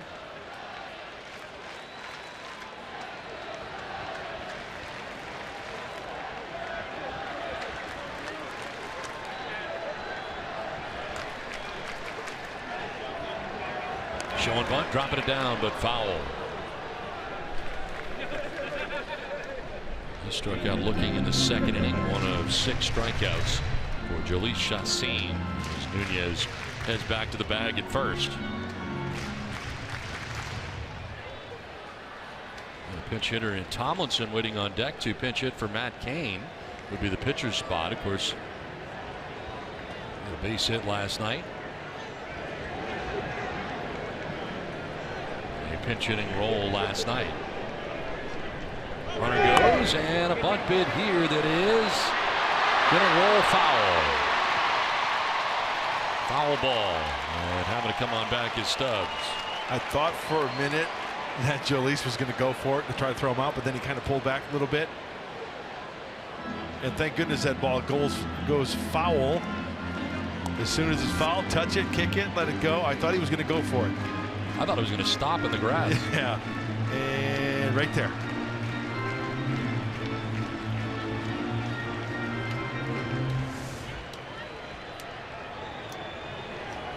Nunez was running on the last pitch. We'll see what he does here. Count of 0-2 now to Stubbs.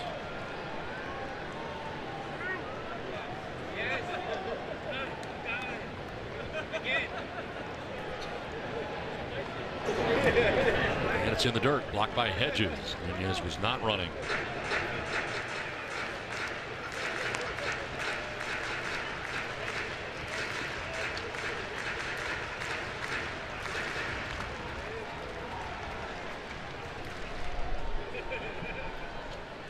Move Margot over towards right center field for Stubbs to go the other way.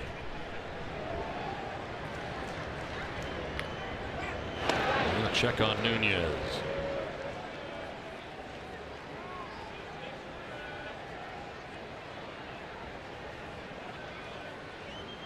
Now Chacina giving up just one hit through the first 4 innings, but he gives up back-to-back base hits here in the 5th inning. Double by Gillespie, the RBI single by Nunez.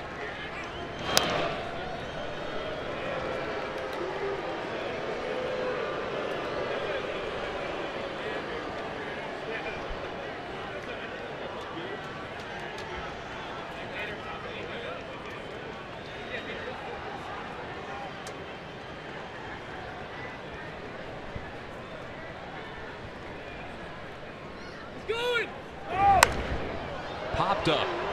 They're coming from everywhere, but it's Myers coming from first who will make the catch. Home run in a phone booth.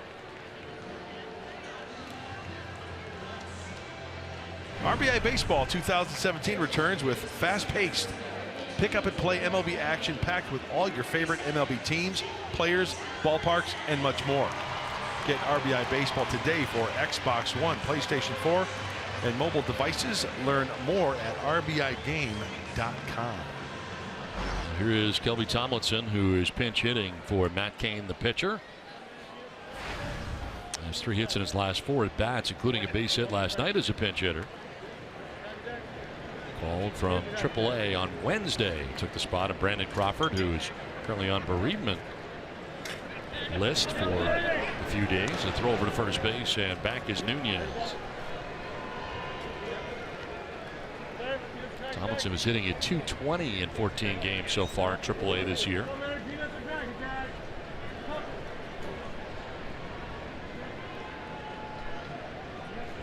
So that is the night for Matt Cain.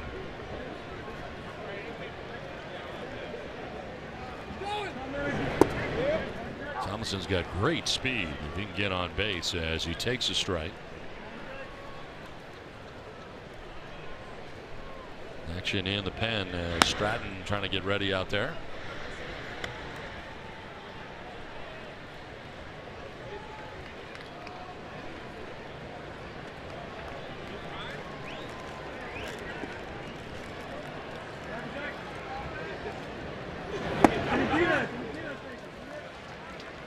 Line on Cain tonight, 5 innings, 6 hits. A run it was earned. Didn't walk anybody and struck out 7.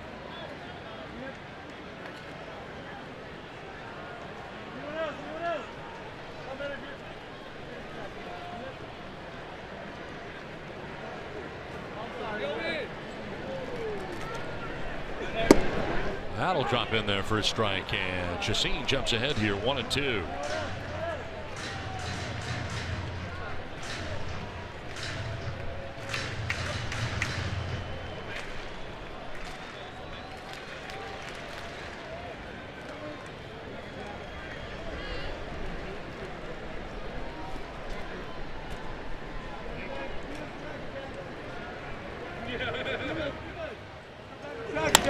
On the ground left side, and by the dive of Ibarra, shortstop into left field. Nunez up to second on the base hit. Another pinch hit single for Tomlinson. 3rd hit of the inning off Chacin. And another grounder, a little, what do you call them, grass cutters? Grass cutter. That found the hole, the 5.5 hole in between Schimpf and Ibarra. This is a pitch down in the zone, topped by Tomlinson. And he finds the hole just out of the reach of Ibarra.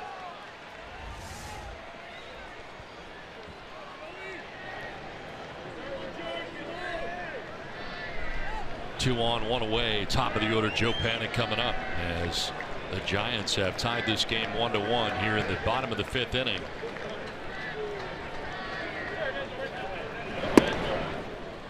Chacin could use a ground ball somewhere to get a double play to get out of this inning without any further damage. And use the same mentality. Sure, it's a base hit to left field through the hole, but you can't get frustrated. You have to stay with the same plan. Infield is playing him to pull. He dodged something down and away, a little two-seam sinker. Hopefully he pulls it right into the ground to turn 2.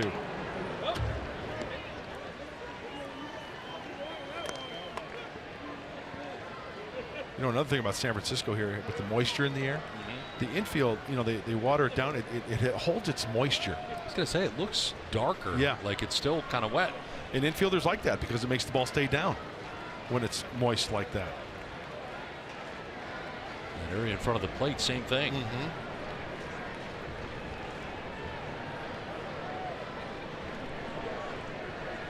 1-1 to Panicle after wait. Spiraling off the backside was Chacin.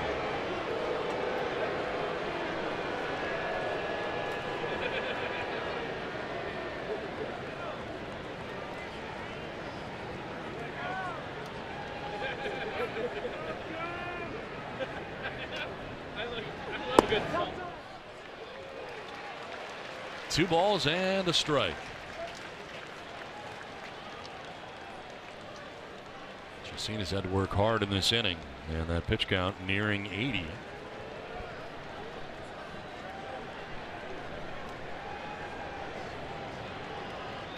Nunez at second base, Tomlinson at first base, 1 out of the inning.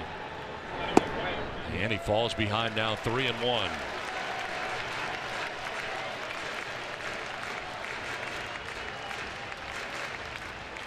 Panic's done the same thing twice. That's ground out to second base, and both times Yangervis Solarte up to the task.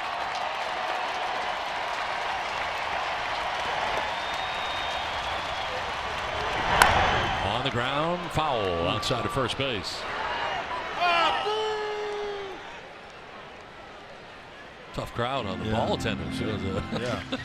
You better be on your game.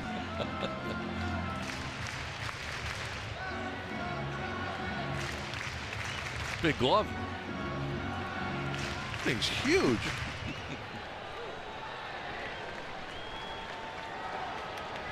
There's that ground ball you want.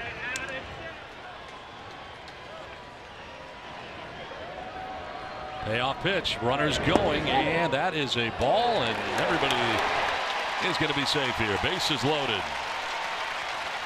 That is the second walk allowed by Chacin in the first since the first inning. Losers Joe Panik, and Darren Balzer, the pitching coach, headed out. Just a little calm me down from pitching coach Darren Balsley. Always a good idea also to just go over the scouting report again and see what type of pitch you want to start off Brandon Belt with.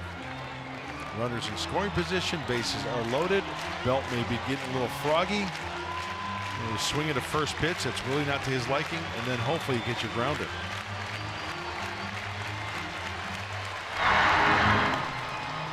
Belt has yet to ground into a double play this season. Miguel Diaz warming in the pen right now for the Padres.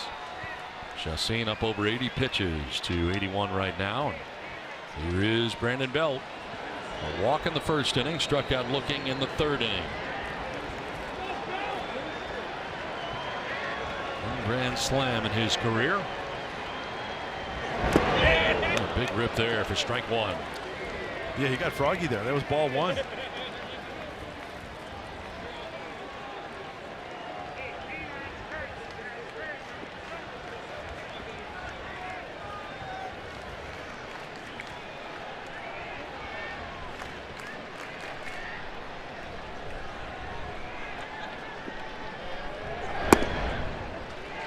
Grand slam of his career, of course, against the Padres.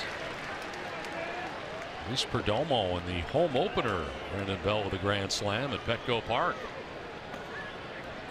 Now he bats here with Nunez at third, Tomlinson at second, Panik at first. 2-1.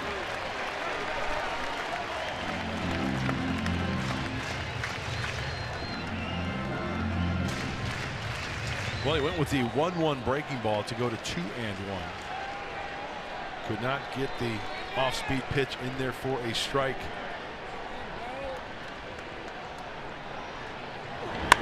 On the ground up the middle into center field, a base hit. Nunez will score. Tomlinson behind him. 2 runs in for the Giants, and they take a 3-1 lead. Brandon Belt driving in a pair.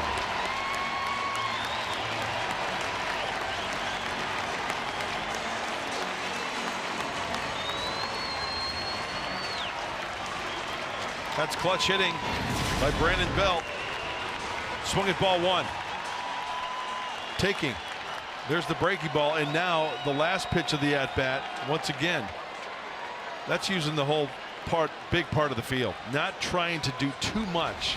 You know, everybody loves the gapper, the ball that you can pull side from the left side for Belt, but he took it right back up the middle. Posey will hit a fly ball to left field. Spangenberg started back, now comes in, and he makes the catch. That is out number 2. Posey retired, and that'll bring up Michael Morse. So it has been a 3-run inning so far for the Giants here in the bottom of the 5th inning. Morse getting his 3rd plate appearance against Jhoulys Chacín tonight. Chacín struck him out swinging in the 1st inning, and he grounded out to 3rd base in the 4th. So 0 for 2 tonight.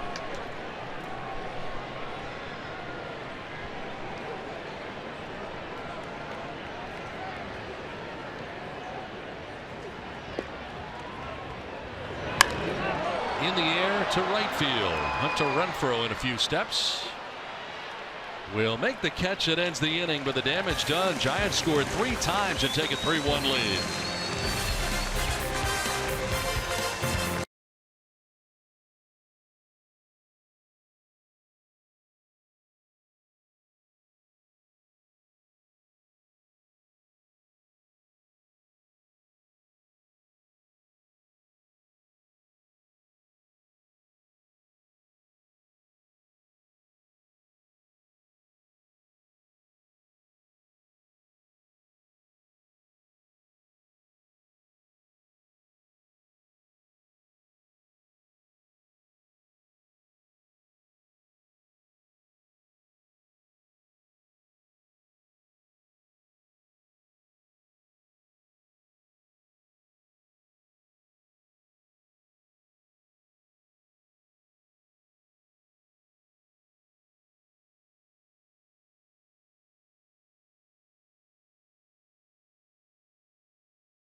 By Nissan. Choose Nissan today for great offers on our most exciting lineup. Shop at choosenissan.com.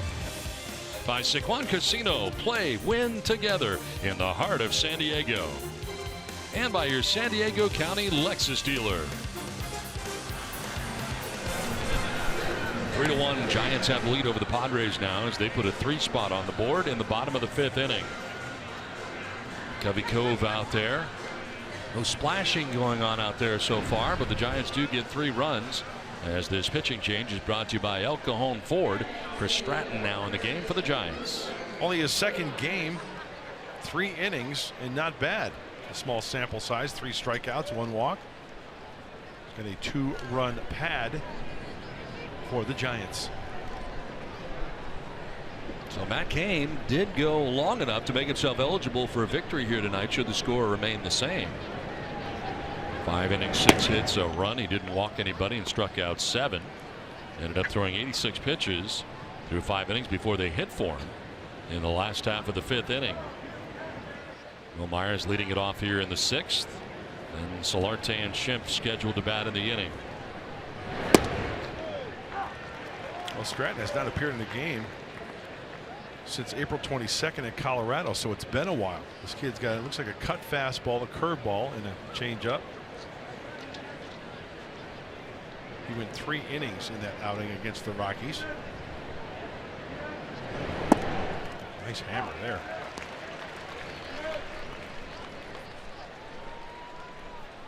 He was called from AAA Sacramento when Bumgarner was placed on the DL. He was starting games in Sacramento. 1-2 pitch is lined into center field.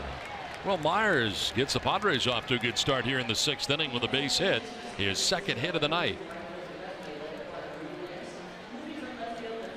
Well, Myers had quite of a quiet trip so far, but a couple of hits here tonight.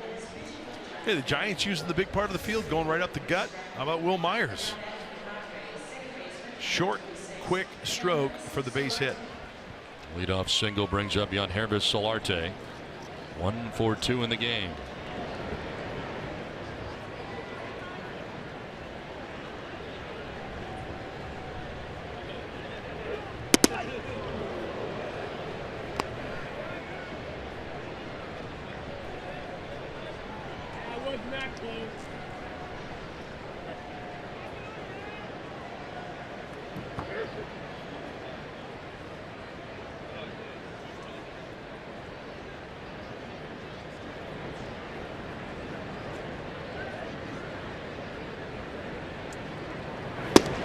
Will take the strike, and it evens at 1-1.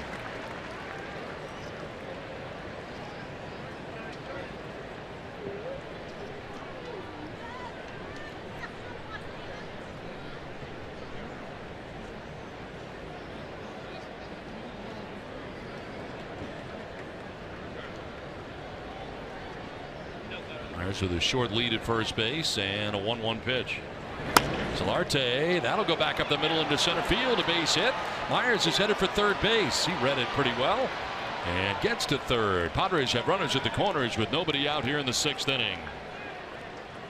A good read there by Myers. He did not look over towards Glenn Hoffman. He saw that play in front of him and took off for third base. It's nice with some action here, first and third, and nobody out. Tell you, there's some type of force field to center field this inning for San Diego. Will Myers, Yangervis Solarte, and there's the big kid with the big long strides galloping to third base.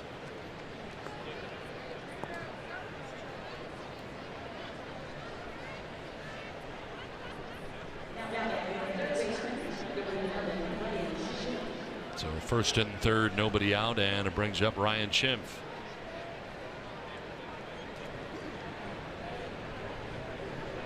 Schimpf has lined out to first base and singled to right.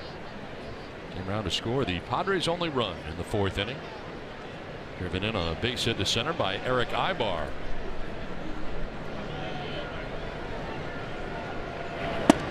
Schimpf on a check swing. It's a called strike. Stratton operating at 93 miles an hour.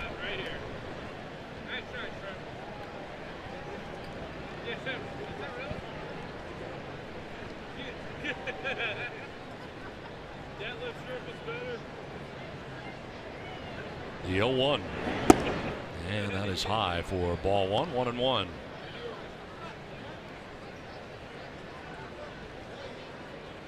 Padres are out hitting the Giants in this game, 8-5 now, but trail 3-1.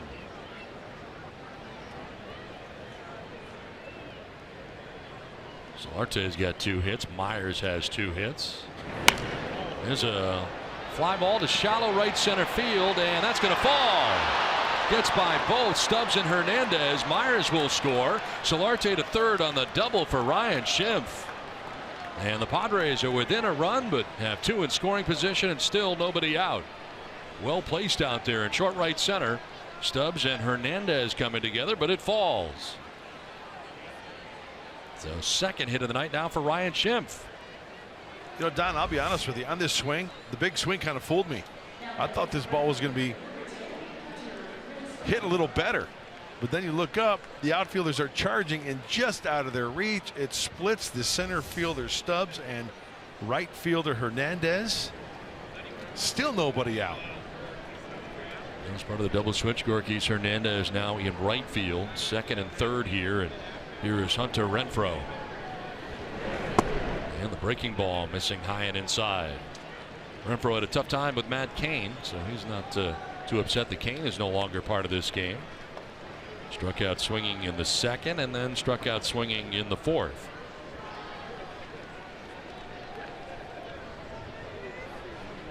Stratton has given up 3 straight hits and a run here pretty quickly.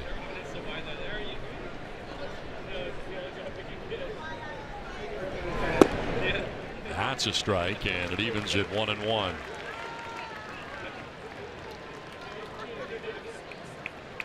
Well, somewhere in the living room, there's a little toddler running around saying, "I'm Schimpf," after hitting that double. Keep it going, Ryan Schimpf. You've got a fan. On the ground, softly hit. Gillespie is coming home with it, and out at the plate is Yangervis Solarte. Well, Gillespie charging in, that play in front of him. Posey on the tag, and Solarte retired at the plate for the first out of the inning. You know, after looking at this play, it's not an easy play for Gillespie. He's got to throw on the run and fire a strike to Posey, and no room for error. And for a setup, everything's on the run. Flip throw, you've got the runner. Good play all the way around. Going on contact. So first and third now as Schimpf takes third base. Renfroe at first. And Austin Hedges 1 for 2 in the ball game. Had a base hit his last time up in the 4th inning. Go to first and back to the bag safely is Renfroe. So the first out that Chris Stratton has recorded here was at the plate.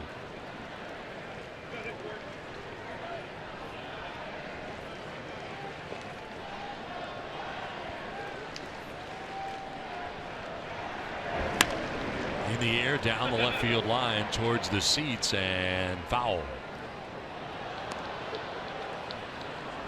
Here's that play at the plate again. There's the lane for the runner. The left foot just out in front of home plate, and the tag by Posey before Solarte slaps home plate.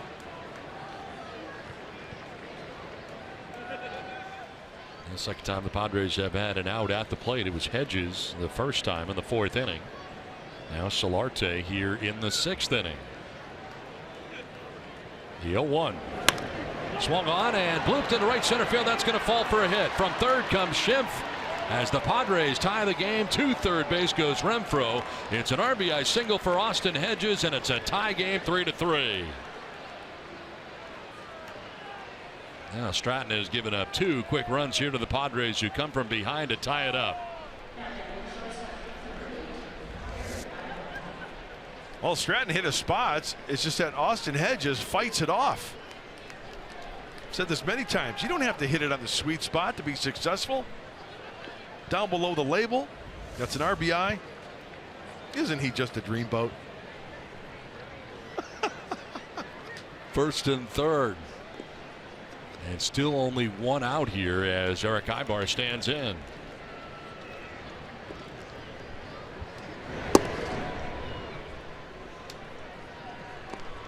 Ibar has grounded out to second base, single to center to drive in a run.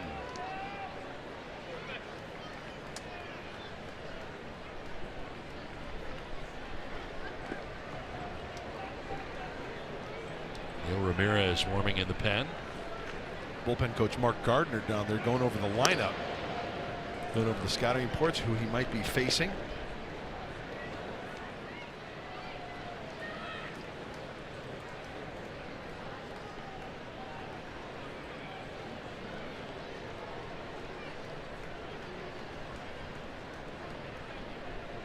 One 0 pitch coming up here to Ibar, and he fights it off. Kind of jammed him in on the hands.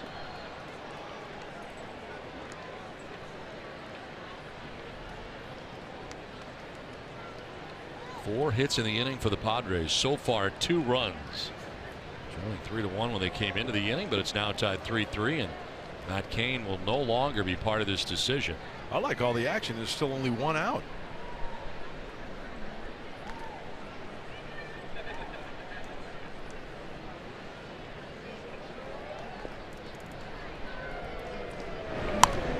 Fouled back and out of play. 1-2 now for Eric Ibar. Some of the changes that the Giants made here in this inning. Brandon Belt now at first base. With Eduardo Nunez moving from right field to left field. And Gorkys Hernandez goes into right field for Bruce Bochy. So the pitcher spot in the order now is actually the cleanup spot. And Gorkys Hernandez will bat out of the 9 spot. 1-2. Very high. And out of the crouch that time was Posey, leaping to grab that ball. That was way up there. And a shaky inning of relief for Chris Stratton. Coming out of the pen here for the Giants in the 6th inning. And it's not over yet.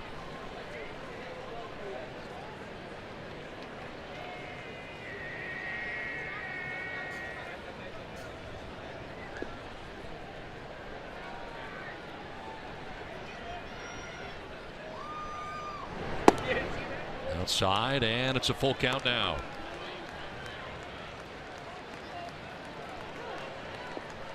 Twenty pitches so far in the inning for Stratton. Renfroe at third, Hedges at first, and a tie game.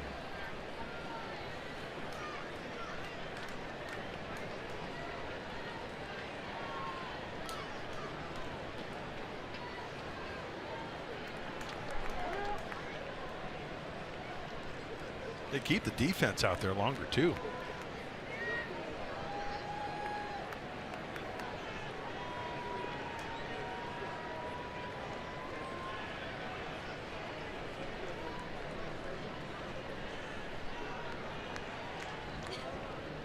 Now the payoff pitch coming up here to Ibar. Runner goes at first. Ibar will take ball 4, and the bases are loaded. The first walk given up by Chris Stratton. So Ibar takes the walk. Good at bat there. Fouled some off, took some, and ends up heading down to first base. So Renfroe at third, Hedges at second, Ibar at first, and Bochy making his way to the mound here to make the change. So far, with only 1 out in the inning, the Padres have gathered a couple of runs and have tied this game up 3-3. The pitching change from AT&T Park in San Francisco.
Stream them live on your mobile device with Fox Sports Go, presented by your San Diego County Toyota dealers. Download the app and take Padres baseball wherever you go. You got to get Fox Sports Go. And the game tied now 3-3, and it's not over yet. This top of the 6th inning, where the Padres have scored so far 2 times, and Neil Ramirez now comes from the pen for the Giants. Well, not good numbers in the 8 2/3 innings. An ERA over 9. It's time for the San Diego Padres to do some damage here. Got into the pen of the Giants, middle relief guys, and struck some hits together. It's time to add on. Yeah, Stratton went just a 3rd inning, giving up 4 hits and a walk and a couple of runs. Hector Sanchez, the pinch hitter, will take strike 1. Sanchez coming off the bench to pinch hit here, batting for Chacin. 1 for 14 so far in 12 games, and a lot of these appearances just like this. Off the bench to pinch hit. Bases filled with Padres. Now we'll straighten him up. 95 that time from Ramirez. Stratton did not strike anybody out. He did walk a batter. And responsible for all the men on. Renfroe at 3rd. Hedges at 2nd. Ibar at 1st. And that is strike 2.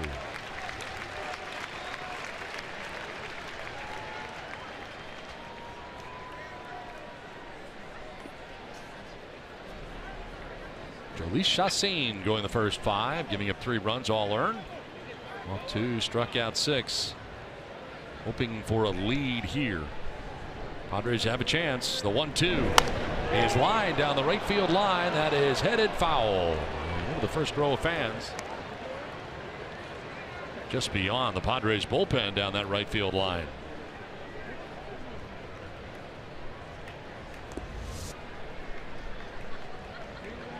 Well, a breaking ball that's down speeds up the bat of Sanchez, and way out in front of it just a little bit too much.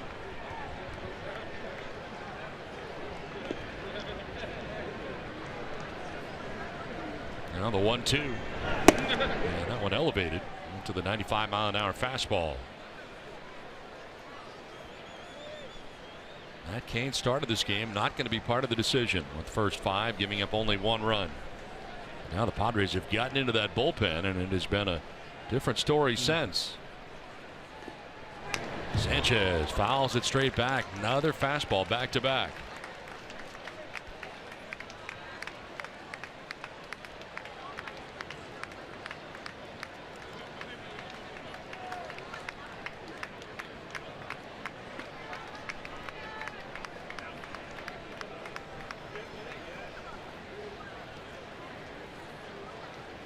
Bases filled with Padres here with 1 out of the inning. 2-2. And Sanchez jumping back out of the way. Padres really been very selective here. Last couple of at bats.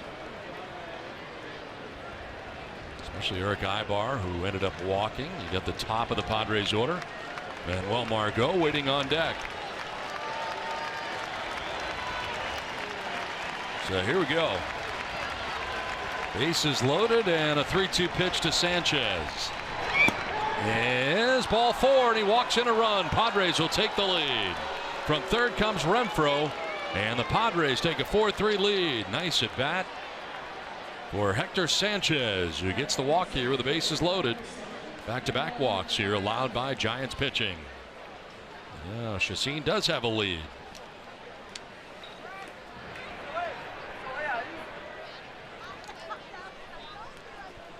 And an opportunity here for Margot, as the Padres will be looking to add on now. That's great discipline at the plate by Hector Sanchez. Margot jumps on the first pitch and fouls it off to the right, out of play. I think he swung at ball 1. Base hit in the 3rd inning, stole a base, and a 1-for-3 night.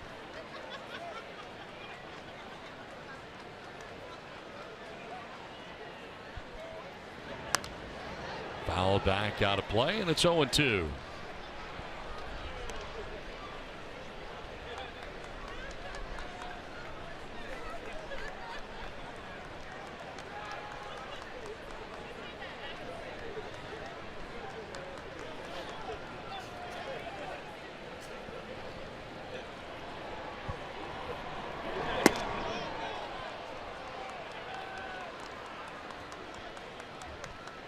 All 2 strikes here to Margot with Corey Spangenberg waiting on deck.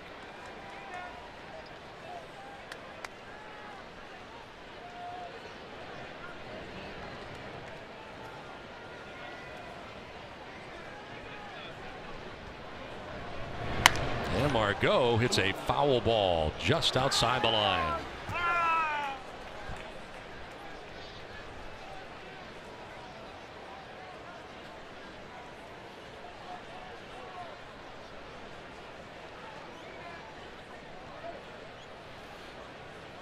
Catcher Posey out here to talk to Ramirez. It's not been a pretty inning here for the Giants relievers. There's Chris Stratton and now Neil Ramirez. You know, I'm guessing, you know, Posey went out to have a chat with Ramirez. You think they want to try to bust him in here? I mean, Margot's been going that way, up and away. He already has a hit his second at bat tonight that way. Let's see if they go inside on him here. Nope. On the ground and by the dive, a belt into right field from third base, scoring is Hedges, and the Padres get another run to take a 5-3 lead. Manuel Margot with his second hit of the night, and the Padres have a 2-run lead. Scoring for the 4th time in this 6th inning. Oh, I love the merry-go-round inning. 1 on, 1 off. 1 on, 1 off. And Margot sprays the ball the opposite way.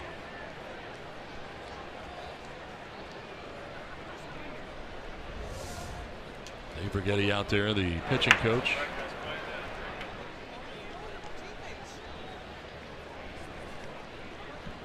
The one thing the runners cannot do, you saw Johnny Washington talking to Manuel Margot, let the line drive go through. A pinch hitter, a pinch runner, I should say, for Hector Sanchez at second base and Alan Cordova. He will pinch run. Bases loaded again for the Padres. A 5-3 lead, and the 9th member of the Padres to bat here in the 6th inning is Corey Spangenberg. 0 for 3 in the game.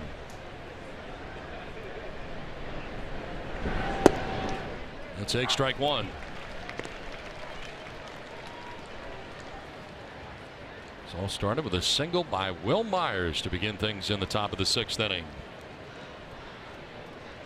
Padres have put together 4 runs so far in the inning. Spangenberg down 0-2.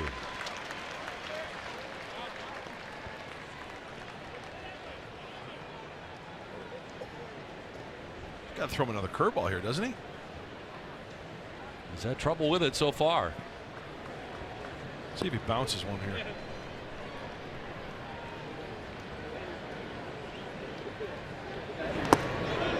In the dirt on a check swing, and he did not go. Gosh, that's got to be tough to lay off, doesn't it? Out of the hand.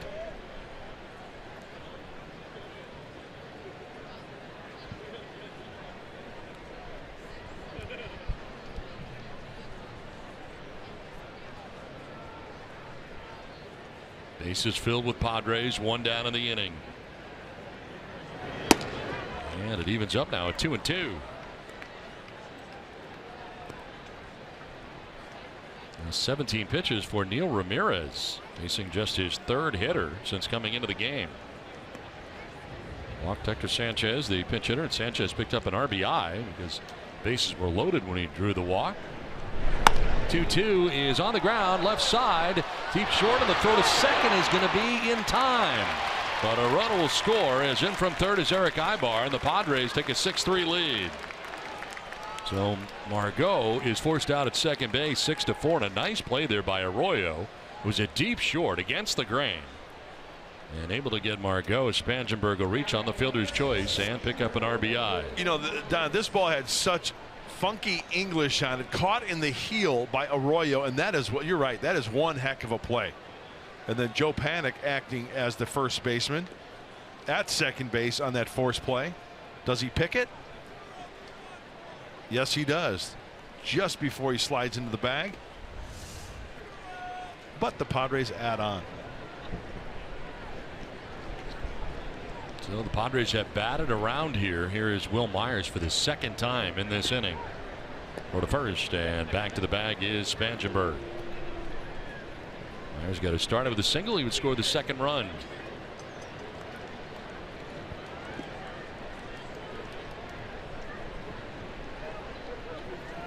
40th pitch of the inning coming up here for Giants pitching. Wow.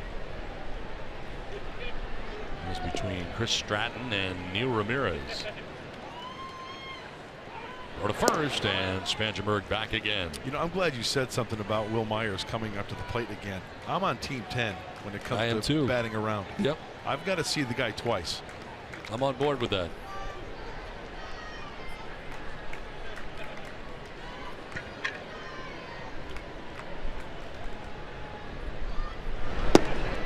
Back. Strike called, throw to third, safe. Able to get back there was Cordoba. Hey, that's the one thing you always have to watch out for when an inning is not going your way. All the attention's on the hitter. Okay, a base hit, a walk, whatever. You can always try to get yourself out of an inning by throwing behind a runner or putting on a pickoff. You got the front door closed there with the big hoss Will Myers up at the plate, so it can somewhat be a little bit of a distraction to the runner at third.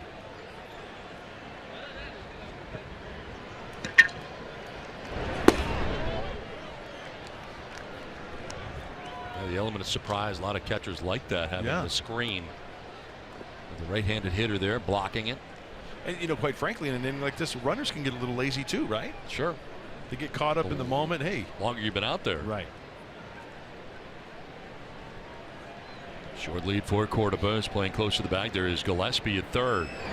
Myers hits one in the air to deep left field. Nunez turns and watches that one leave. Will Myers out of the yard to left field, and the Padres on a 3-run home run jump on top in this one, 9-3. Will Myers with his 6th home run of the year and an absolute blast to left field.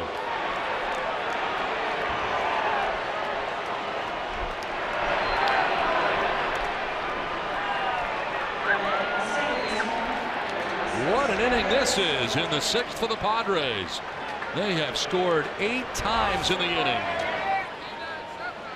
Oh my goodness gracious. Listen to this. That ball's going to Berkeley.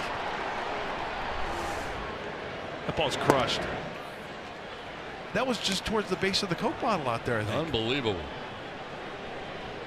Well, back into the pavilion over there and left.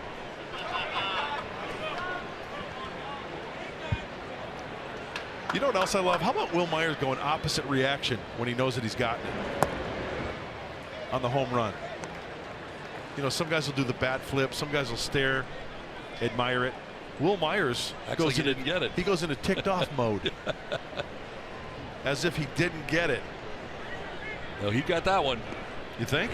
6 home runs down the year for Will. What an inning for the Padres, scoring 8 times. And what an inning for Myers. He got a single to begin it. Now a 3-run home run as the inning continues. The 11th member of the Padres to bat here in the inning. And Solarte already has a hit in this inning.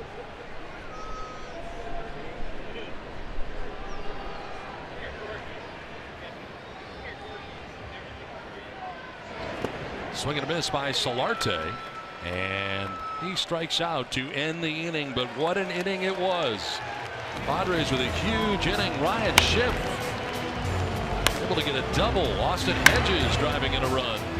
Margot and Myers, the exclamation point. 9-3 Padres.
All right, Mike and Mark, thanks very much. And back here at AT&T Park in San Francisco, Miguel Diaz out there on the mound, the new pitcher for the Padres.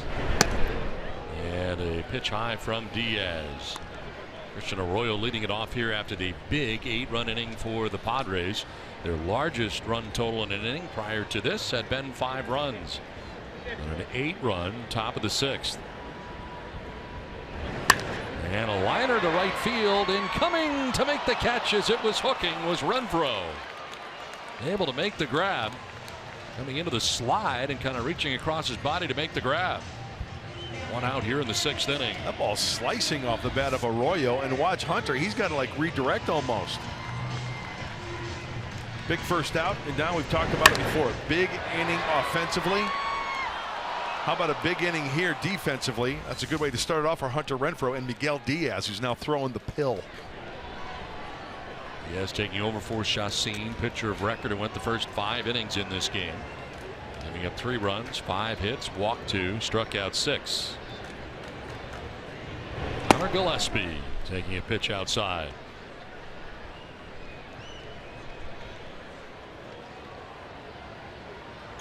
Very quiet AT&T Park now after the barrage by the Padres in the top half of this inning.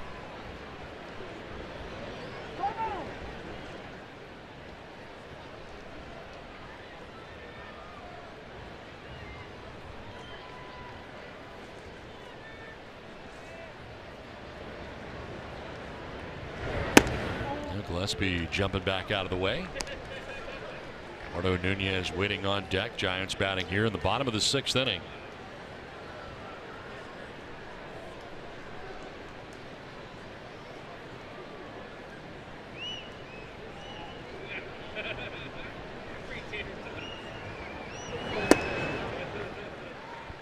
I've got to ask Will Myers if that's the best bolt he's ever hit. I mean, that ball was, and the sound, the distance, the swing, that's got to be one of the top 2, huh? 2, 3. I can't think of one in my time here, but he predated me by a year. Yeah. I mean, everything was just the perfect storm on that swing. The pitch, swing, the result, the sound.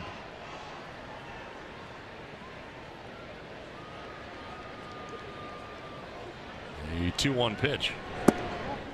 And that is going to miss. Apparently it was a 3-1 pitch, and down to first base goes Gillespie. So that's the last thing Miguel Diaz wanted to do right there, was walk about it with this lead. Look at that home run for Will Myers. Well, the one thing that Mark Sweeney always talks about from start to finish is the head being still, the vision, tracking that ball into the hitting area, the bottom half of the legs being strong, translating that power up to the upper half and getting extended for Will Myers to crush it.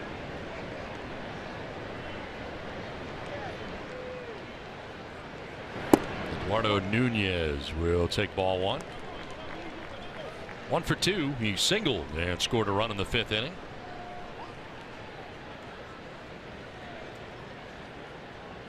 Giants looking for base runners right now, down by 6 runs, and Nunez got something in his right eye.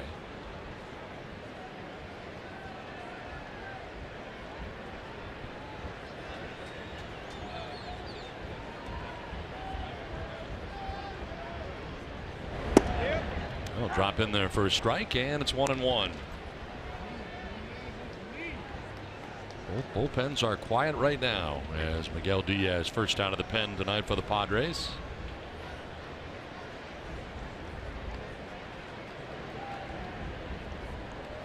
.247 average so far for Nunez on the year.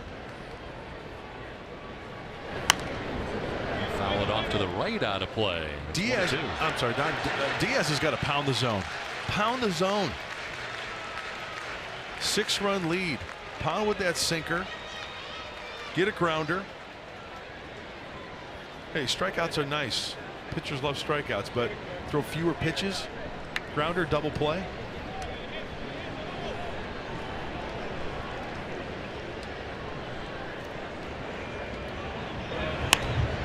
In the air to shallow left, Ibar out, Córdoba in, and the left fielder Córdoba makes the catch for the 2nd out of the inning. Now it's time for the unlimited baseball break, brought to you by T-Mobile. Aaron Judge, we were talking about it earlier. 2 for 2, a home run, 4 runs in the Yankees' 12-4 win against Baltimore. How about 10 home runs in April?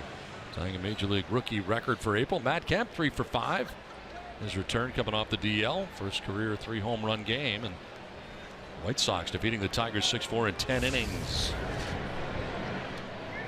2 down here in the 6th inning as Drew Stubbs stands in on the right side. The Padres were in Atlanta. Of course, Matt Kemp was on the DL.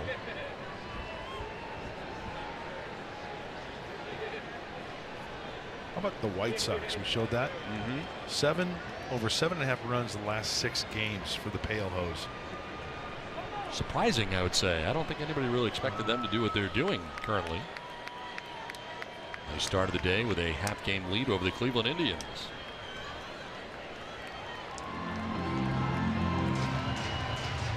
A little translation going on here between Austin and Eric Ibar to Miguel Diaz.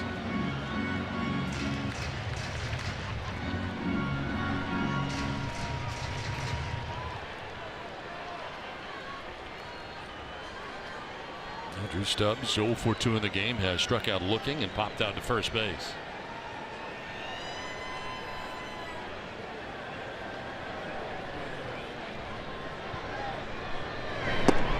Inside, and it is 2-0.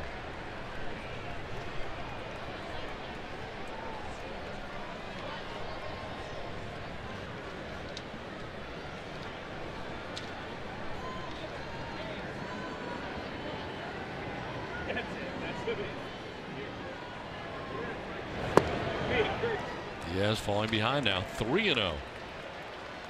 Already walked a batter in this inning. That was Connor Gillespie with 1 out.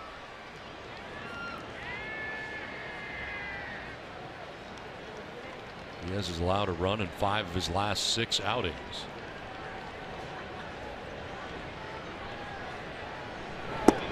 And on 4 pitches, walks Stubbs, so he's walked 2 in the inning now.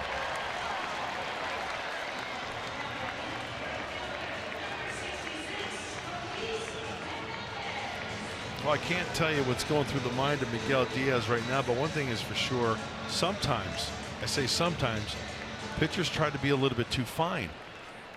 And this is a game where, quite frankly, when Diaz comes into a game like this, you want to get like 2 innings out of him, maybe more, to save the bullpen. And the bullpen stirring right now, and somebody's getting up right now for the Padres. You've got a 6-run lead.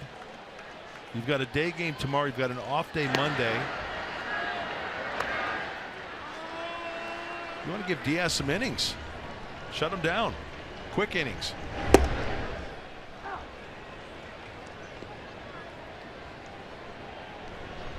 Marquis Hernandez, part of a double switch, batting here with 2 on and 2 down.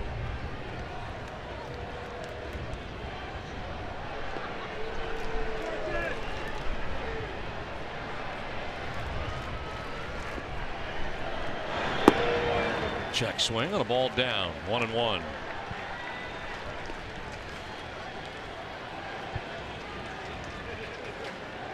Luis Chassin started this game with the first 5, giving up 3 runs and 6 strikeouts. That's your record right now for the Padres.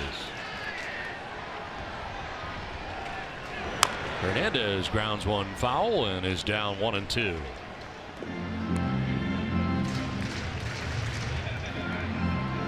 Started with Arroyo lining out to right field. And Connor Gillespie walked. Eduardo Nunez flat out to left. Drew Stubbs walked. 2 walks in the inning allowed by Miguel Diaz, who's about to throw his 20th pitch of the inning.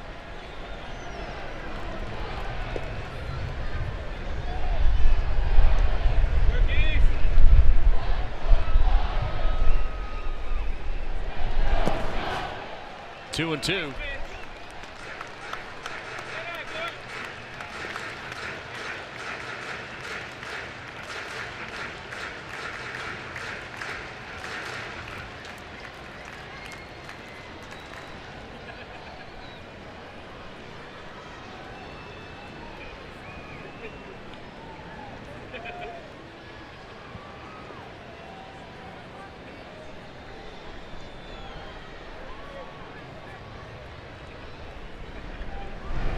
Hernandez on the ground, up the middle into center field, a base hit.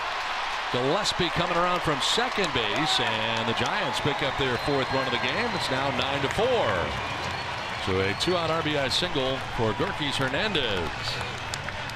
Gillespie scores from second. Stubbs ends up at third on the RBI single. Well, a lot of pitches during the at-bat. Sure, there's 2 strikes, but 2-2 count.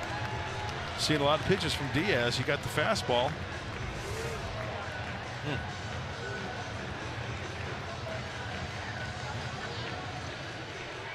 Andy Green out there. He's had Jose Torres warming in the pen, and that is going to do it for Diaz, who departs here with 2 outs in the 6th inning.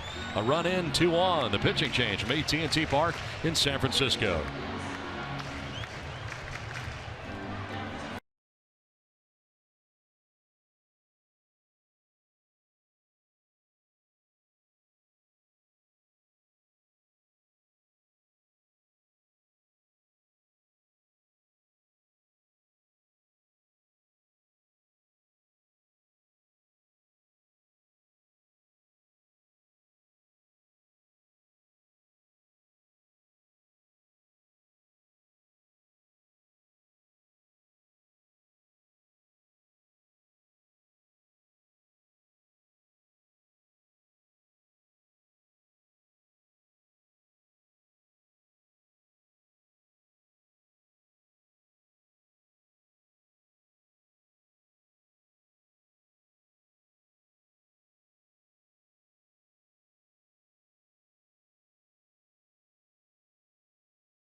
Fox Sports San Diego presents Padres Baseball, brought to you by Petco, your complete pet store with all the nutrition, supplies, and services you need. And by Honda. Hurry into the Honda Dream Garage sales event today. Now back at AT&T Park in San Francisco. Padres scored 8 times in the top half of the inning. The Giants have answered with a run. And Padres under their 2nd reliever of this inning. Jose Torres coming in now with 2 down. Time to get a quick out. Inherits 2 runners. 12th game for the left-hander, and he can be very aggressive going after these hitters. Down and away, down and into righties, down and away to lefties. This one popped up foul off to the left out of play. Joe Panik batting for the 4th time in the game.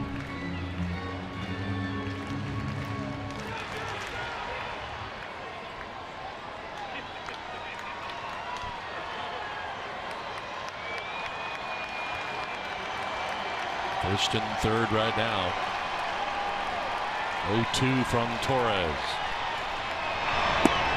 And that is strike 3. Able to get him. Nice job by Torres coming in. Ryan Schiff is going to lead it off when we come back. Ryan Schiff coming up, and the power has returned. It is deep, it is far, and that ball is gone! Ryan Schiff with a 2-run home run quickly ties the game.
Giants as we head to the top of the 7th inning. Big 8-run 6th inning for the Padres. Another capacity crowd here in San Francisco at AT&T Park. And Ryan Schimpf to lead it off here for San Diego.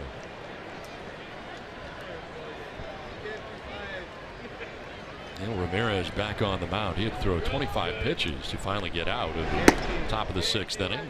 Nobody was warming in the pen for the Giants. He needs some innings here for Bruce Bochy. Last time the Padres scored 8 or more runs in an inning.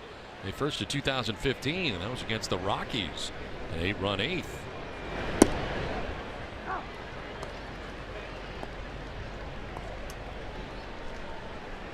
And Schimpf's had a nice night. After lining out in the 1st inning, he has singled, doubled, and scored 2 runs. Who's got him tonight and picked the stick? That'd be you. Sorry about it. I'm happy for you because it's really been a struggle. It's been rough. Yeah. It's been a scuffle. You've been very down about it. No, I haven't. This is popped up foul off to the left out of play. There's been a lot of moping going on around here the last couple of days. Please. Here are the standings to begin the night. April 29th, and I've got the old bagel. This is game number 26 of the season. The season is flying by, and there you are. But things are looking up. I mean, you've had a great night so far, and Ryan's batting now, so we'll see what happens. That's unbelievable. It really is. Oh, my gosh. For a guy who won back-to-back seasons.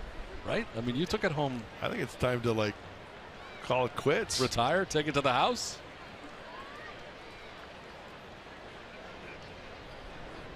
The payoff pitch is outside, ball 4, and there is another point for you there. Ryan Schimpf with a walk. I mean, I have to ask. A lot of times when all of a sudden you lose your skills, you'll retire. But, I mean, what has happened so dramatically for you to lose your skills as much as you have this year? I mean, you have 0 points so far this season. Well, you know what I'm more concerned about? What is that? How huge do I look compared to you in this shot right here? Well, enormous. I mean, yes. This is exactly where you asked me if the tie made you look fat. And That's I said, right. yes, very fat. I don't know why it is. I mean, the chair's bigger. I know. I'm just closer to the camera. You're closer to the camera. I'm in this little kid seat. Like I'm at the kids' table. You know what? I'm going to come to the ballpark each and every day and just try to stay positive and get better. That's just my nature. This one is popped up. Foul ground over his belt by the stands. No play. Well, you still have plenty of time. Well, with that walk, puts me at 1 for the season because I was at 0. So I get a point for the Ryan Schimpf walk. Yeah, but you got other stuff. You got a single run score. No, but those were current double. standings. I was in the negatives. Oh, I didn't realize that. Oh, they weren't updated. No, I stand corrected. No, so you're in much better shape than I am you sorry. think. I stand corrected. You have like 3. Oh, as of right now, I understand I have 7 points. Oh.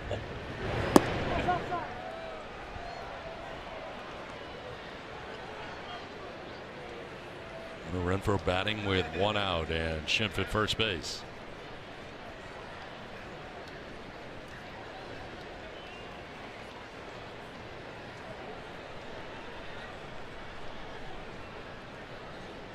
Runner goes. Renfroe swings. It's a fly ball to center field. Stubbs over towards right center now. Will make the catch, and Schimpf's got to make his way back to first with now 2 down. This copyrighted telecast is presented by the authority of the San Diego Padres and may not be reproduced or retransmitted in any form. The accounts and descriptions of this game may not be disseminated without the express written consent of the San Diego Padres.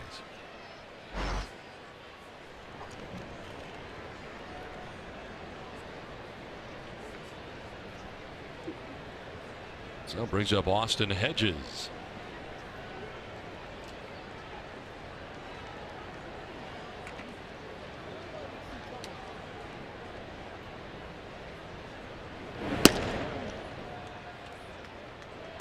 Hedges with 2 hits. He's got a single out to left center, single to center, and an RBI. 2 for 390. Struck out his first time up back in the 2nd inning.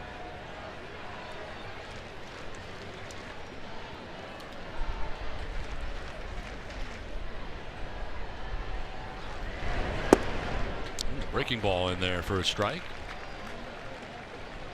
You know, in a game like this, when the Giants got that one in their bottom half of the sixth, you got to get that one back. I've always felt that way. You have a big inning, a huge inning, 8. Even if they score 1, try to get that 1 run back.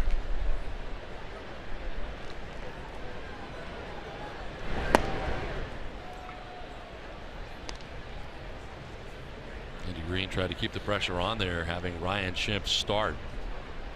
Get a jump, but Hunter Renfroe flied out to center field.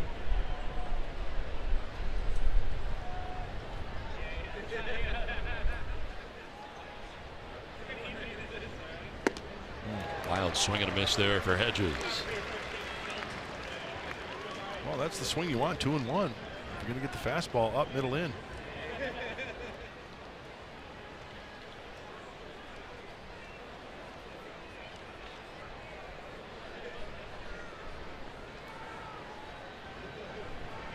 Field deep end straight away here on Hedges. And a swing and a miss. Went up top on the 93-mile-an-hour fastball. Second strikeout for Ramirez, out number 2 with his 7th inning. And that'll bring up Eric Ibar. Rounded out to second base in the second, single to center in the fourth. Walked and scored as part of that 8-run 6th inning.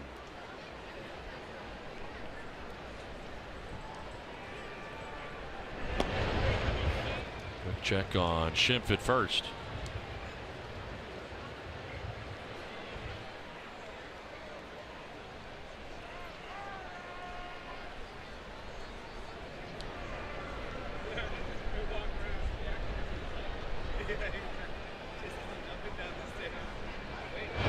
Multi-hit games in this game for Margot.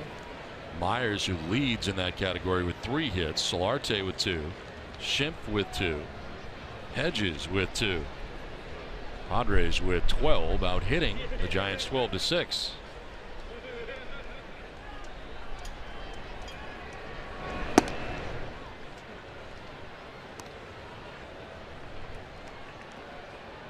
Inning started with Schimpf walking. Renfroe flying out to center.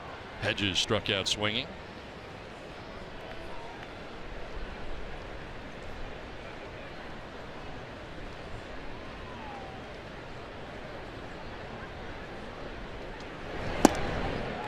Ibar with a big cut there, 1-1. That fastball is right around 93 for Neil Ramirez since coming into the game. I was just going to say, kind of sneaky fast there. Looks faster than that. It does.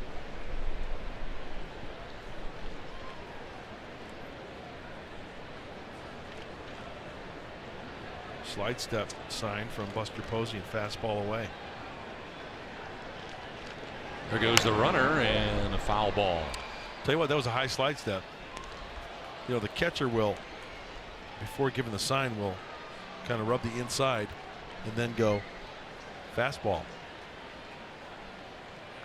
on the right thigh. See if Buster Posey does it again.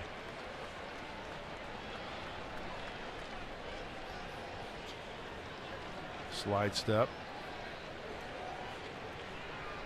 Fastball.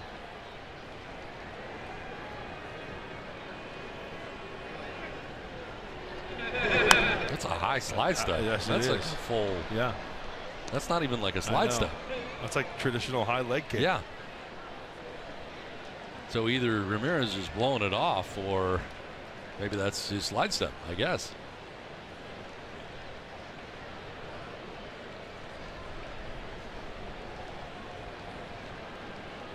Short lead at first base for Schimpf. I think he gave him the throw over here. Flip the thumb.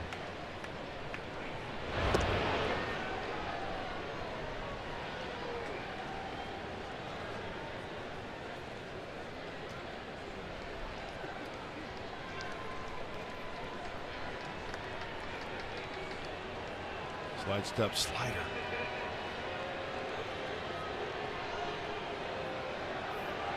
Runner goes. Pitch swung on and fouled at the plate. You're right. He can't do the slide step, can he? No, that's not much of a slide step.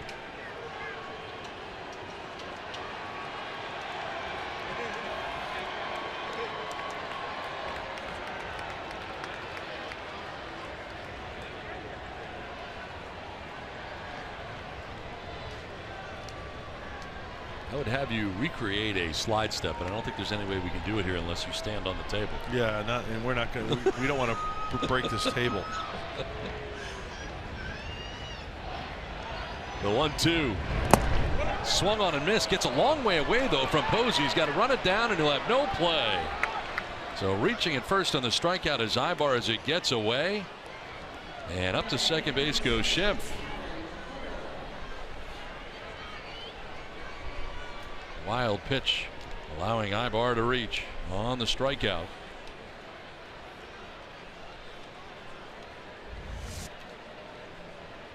Slider. Posey comes up too soon. Hits the umpire's left shin guard, and that's a hot potato. Everybody's off and running.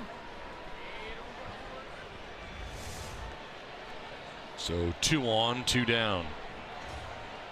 And Cordoba in his first plate appearance. Pinch ran for Hector Sanchez after Sanchez drew a bases loaded walk in the 6th inning.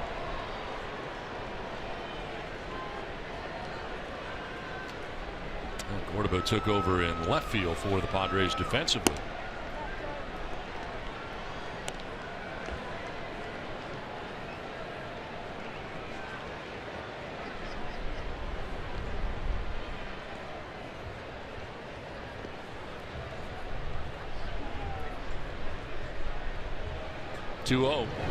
And it's in the air to deep left field. High, deep, and very gone. A 3-run home run for Alan Cordoba. The San Diego Padres opening things up here. It is now a 12-4 lead for the Padres.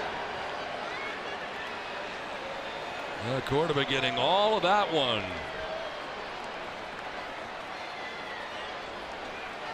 With the home runs hit tonight, those fans out left field better be careful and watch out. Will Myers, now Alan Cordoba.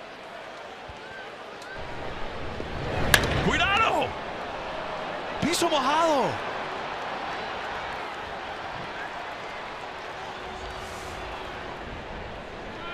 Now the base is empty thanks to that blast, and here is Margot. Good looking swing.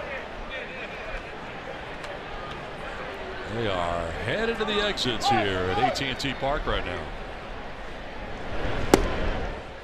Only in the 7th inning. If you look down and the aisleways are filling up. Well, the mass exodus right there. They have seen enough. And just wait for the seagulls. Wow. The more the people leave, the more the seagulls come. A lot of baseball left here. Yeah, there is. 0-2. And that is in there for strike 3 to end the inning. Alan Cordoba has gone very deep in here in the 7th inning, giving the Padres a 12-4 lead. 3-run shot for Cordoba.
Alan Córdoba with a 3-run home run. The Padres on top now 12-4. And it's to the bottom of the 7th inning we go. Well, Myers has got a 3-run shot of his own as part of this 12-run attack on 13 hits. Brandon Belt leading it off here now for the Giants.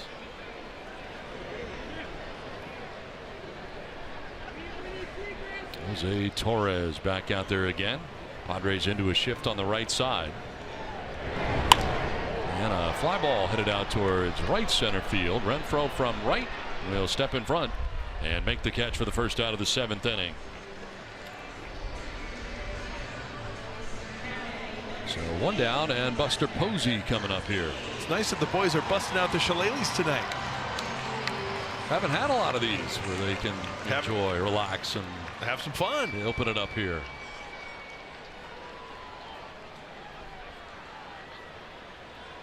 Still got to go hard though, right? Right to the finish line. Yep. Posey 0 for 3 in the ball game tonight for the Giants.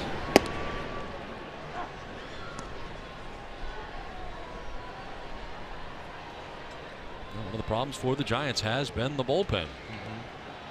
And not pretty tonight. 8-run 6th inning for the Padres. Tack on 3 more in the 7th. I mean, this was a tight ball game. Giants scored 3 times in the bottom of the 5th to take a 3-1 lead over the Padres.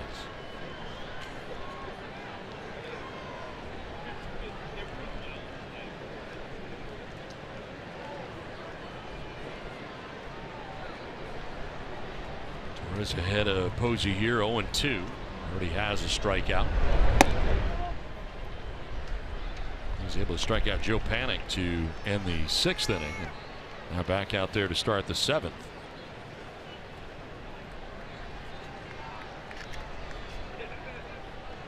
Took over for Miguel Diaz, who was charged with a run in 2/3 of an inning of relief, and walked 2 batters. Flared foul off to the right and hangs at 1-2.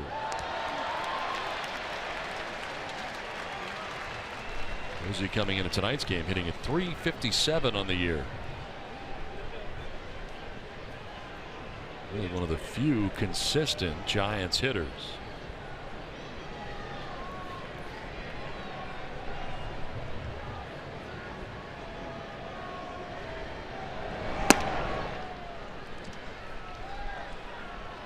Giants have more action in their pen as they bat here in the inning. There's Guerin warming down there. Corey Guerin has not appeared yet in the series. Line down in his direction and into the seats.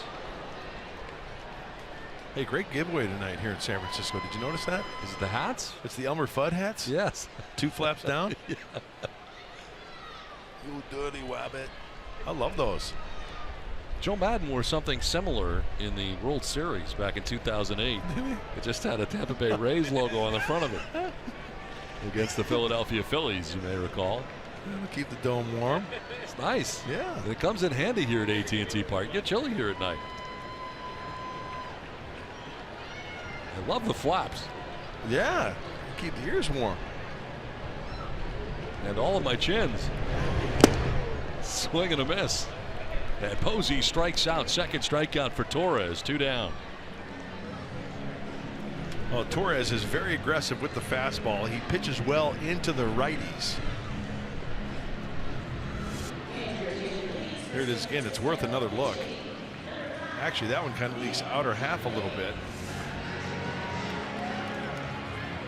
Looks like Nick Hundley is going to pinch hit here in the pitcher's spot.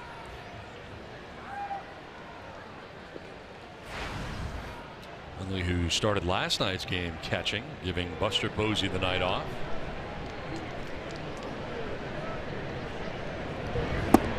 I don't think the strap on that hat would connect if you put it on your head. Are you saying? A is because you got the big cabeza, Yeah. and 2 is like, I think the 4 chins. It wouldn't, like on the bottom, see the clasp? It'd be kind of a struggle to get So that. you're saying I couldn't do it? No. I would love to get one of those hats to prove you wrong. I think you can get it over the top of my head. You've got the big dome. You got a big dome, but then you got here all of the chins created by all the extra sausage. You have to just kind of. With help from a friend, I might be able to get it around. Yeah. Swing and a miss, and it's 2-1.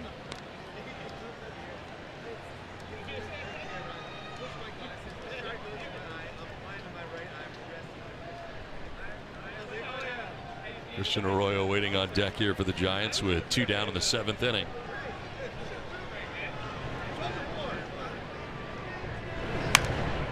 And a pop-up foul, backing out of play.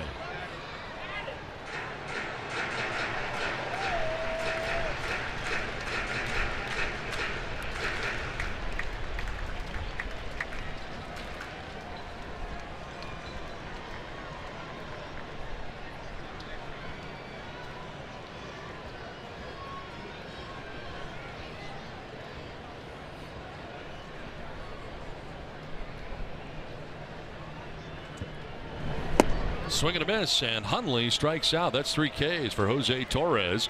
And a 1-2-3, 7th inning. It's to the 8th we go. Padres have a 12-4 lead.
Here tonight in San Francisco, Padres enjoying a 12-4 lead into the 8th inning. And a new pitcher is Corey Guerin into the game. He's trying to eat up some innings. 9th game for the right-hander. Pretty good numbers, but high on the walks. Very high on the walks. More walks than innings pitched. Lefties. A 500 clip. And a low 3/4. He's got the 2-seam fastball working down and a sweeping breaking ball.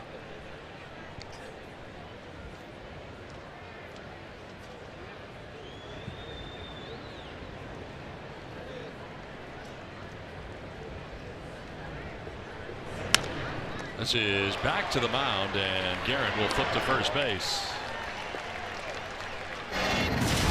Some home runs coming up here as it's time for your Bill Howell plays of the game. Will Myers blast to left field. Alan Cordoba blast to left field. Myers coming in the 6th. Cordoba's in the 7th. Padres scoring 8 times in the 6th, 3 times in the 7th. And enjoy a 12-4 lead. Some happy Padre fans here. Some Friar faithful up here in the Bay Area. Love it. One out for Will Myers. Look at some Padre fans sitting right behind home plate. 2 rows right directly behind the dish. It's a Will Myers fan.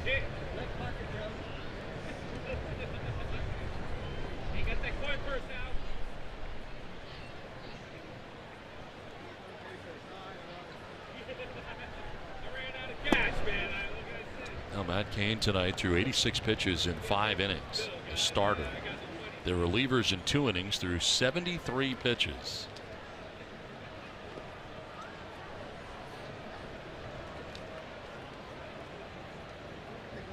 Between Stratton and Ramirez, Guerin just into the game, and Myers taking a ball. And jumping ahead here in the count, 3-0. Wells had a 3-hit night. 2 singles and the home run.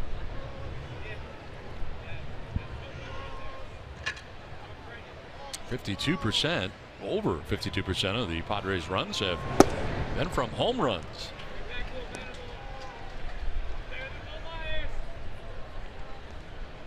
Yeah, Myers now 6 home runs on the year. Joins Schimpf, who's got 6. Hedges has got 6. Myers grounds that foul, and it's a full count now. You like a slugfest or a pitching duel? I prefer a pitching duel, but in this case, this is pretty good. I'll take this.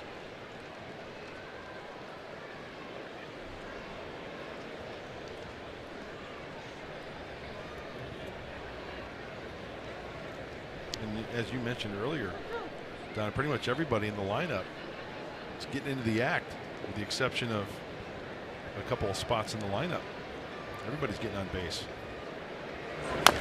Myers fouls it off himself and stays alive here. Hoping Hunter Renfroe gets on board via a hit. It's always a tough night when your team puts together 12 runs, 13 hits, and you don't have any. Yeah. It's certainly tough. Corey Spangenberg was 0 for 4 while he was in there tonight.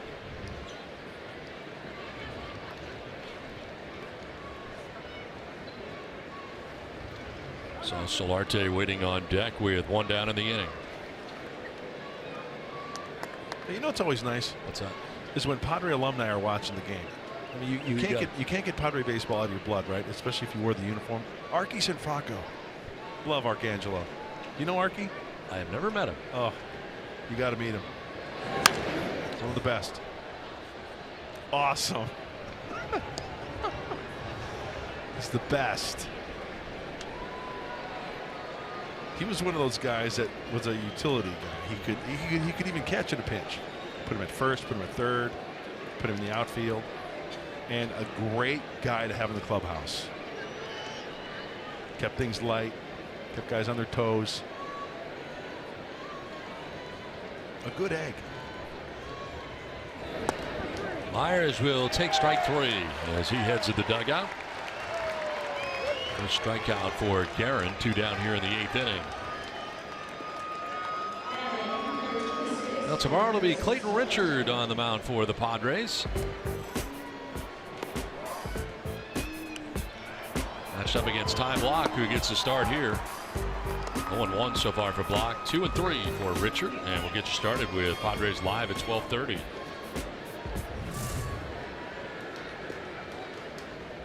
Two down, bases empty. Yangervis Solarte. And the Padres 4-4 this year against left-handed starters.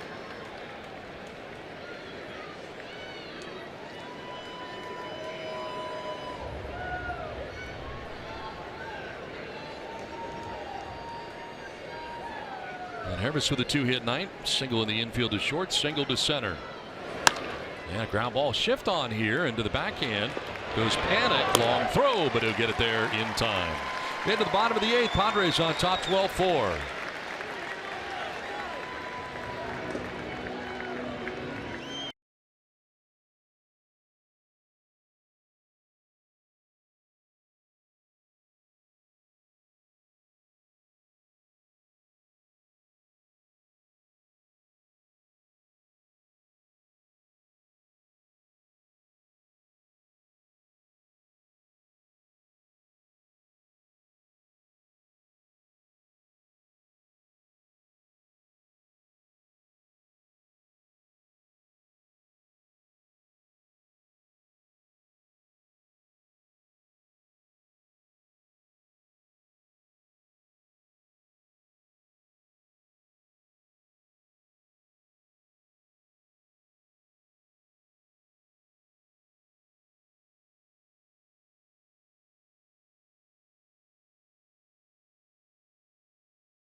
NASCAR Monster Energy Series hits high gear in Richmond with the Toyota Owners 400.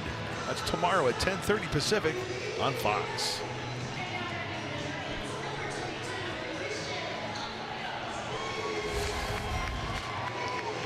Well, in the game for the Padres, their fourth pitcher of the night, Craig Stammen. Well, Craig's been kind of struggling lately, and the numbers say that. So this is a perfect opportunity for the veteran right-hander to get out there with the 12-4 lead, be aggressive with the breaking ball, with the fastball,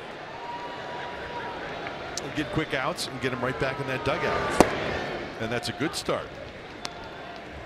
Takes over for Jose Torres, who in an inning and a third, no hits, no runs, no walks, and he struck out 3. Luis Sardinha stays in the game at second base. And a strike board in there to make it 0-2. I'll tell you, it's not a good feeling, Don, being a reliever, because the numbers get inflated, right? If you have a bad outing or two, and you're trying everything you can to try to get things straightened out. And it might be that one outing. There's a ground ball headed towards Sardinha's. 1 out here in the 8th. Might be that one outing where you get that feel, whether it's in your delivery, whether it's on one certain pitch, that turns it all around. As we know, Craig Stammen has done it before. Been around the block. Had a stretch in his first 4 appearances in a Padres uniform, in which he did not give up a run, but has allowed 11 runs in the last 5 appearances.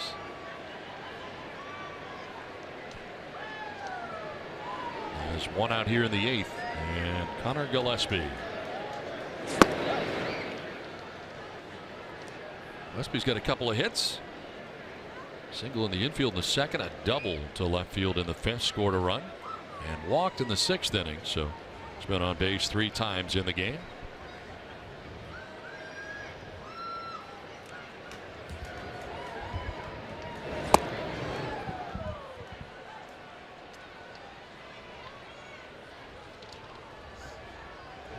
Midday baseball here tomorrow in the finale of the series.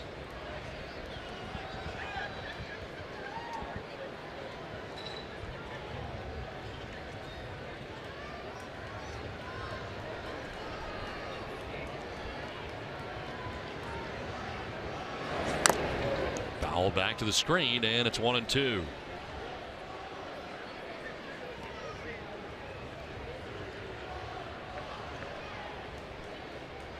Luis Chacín started the game tonight for the Padres. 5 innings, 5 hits, 3 runs. Walked 2, struck out 6.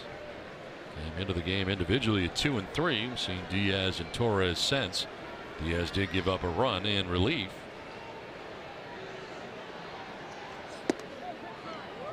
In tight and evens the count at 2-2.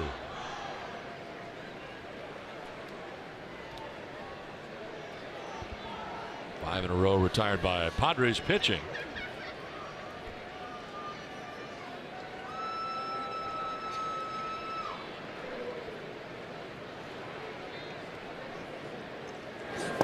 Swing and a miss by Gillespie, and Stammen gets his first strikeout. Back-to-back outs here to begin things in the last of the 8th. That's a good sign. 2 quick outs, the ground ball and the strikeout on the slider.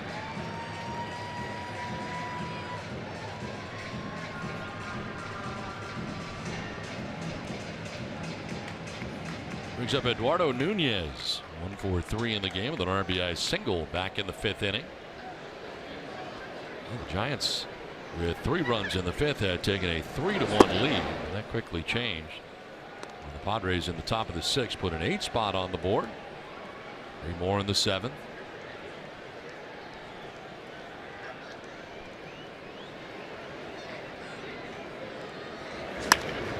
A little soft flare that is just out of the reach of Ibar. Tried to time the leap at shortstop, gets out to center field for Nunez.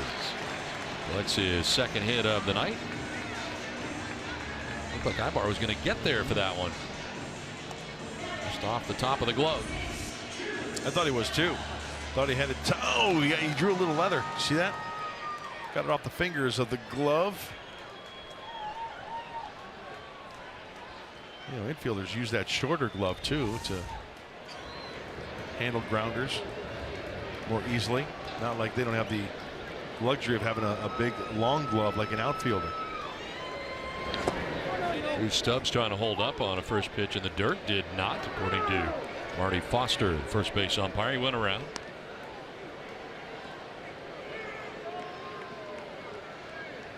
Stubbs got on base last time up with a walk. 0 for 2 night for Stubbs, getting another start at center field, back-to-back nights here.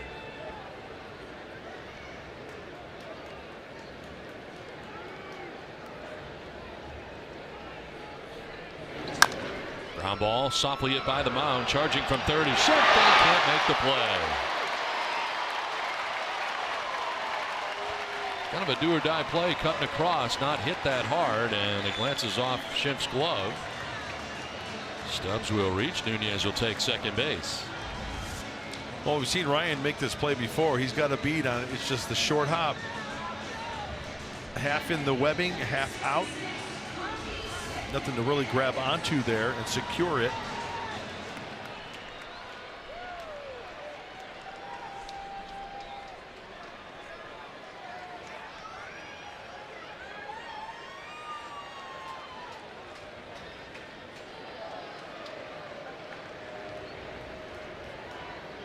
So base hit for Stubbs.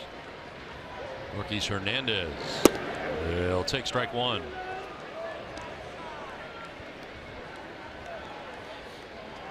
Hernandez with an RBI single in the 6th inning. In his first plate appearance. He's since taken over in right field defensively.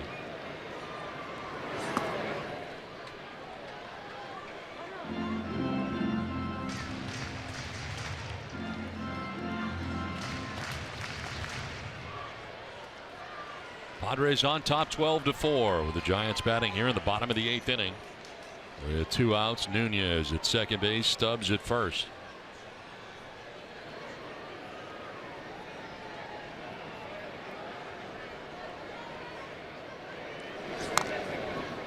Squib foul, 1-2.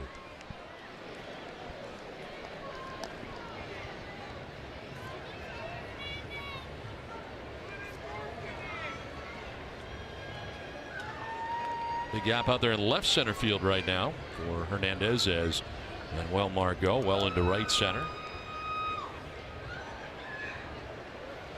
A lot of green out there in left center. A lot of the sellout crowd has ducked out as this game has gone on.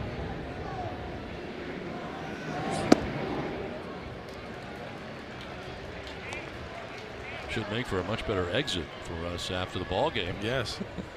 Than it did last night. Of course, the crowd hanging around for the thrilling victory for the Giants. You got to bob and weave your way out of here. Yes. For a few blocks.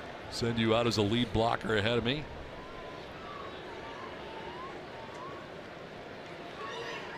Two. And that'll miss for ball 3.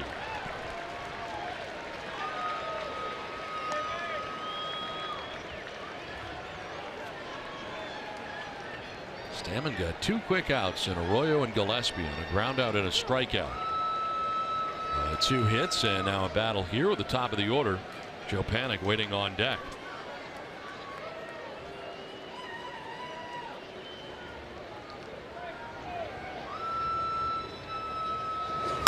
Line right back to Stammen, and he makes the catch. It may have caught him, but he made the catch on a liner right back into the glove that ends the inning.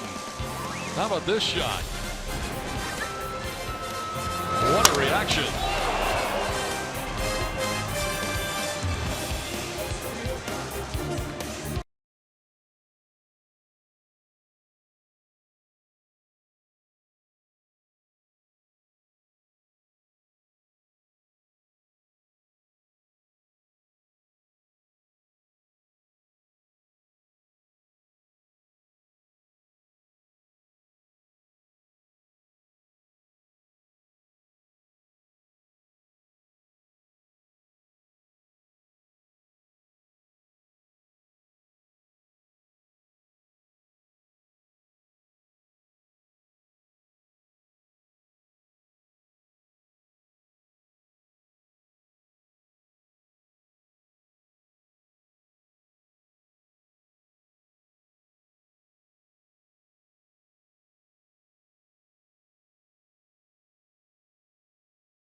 Inning in the 6th inning for the Padres as Schimpf, Hedges, and Margot all with hits, and then Myers with a big one. A 3-run home run for Will Myers. An 8-run 6th inning. The Padres would get 3 more in the 7th inning on another big blast, another 3-run home run. This one for Alan Cordova. And the Padres have a 12-4 lead into the 9th inning. Big night for Will Myers, 3 hits in the game, including that 3-run home run, and Myers collecting his 6th home run of the year. So to the 9th, and Ryan Schimpf leading it off here for the Padres. Giants are shifting on the right side of the infield. Corey Guerin back out on the mound here for the Giants. He had a 1-2-3 8th inning on 12 pitches.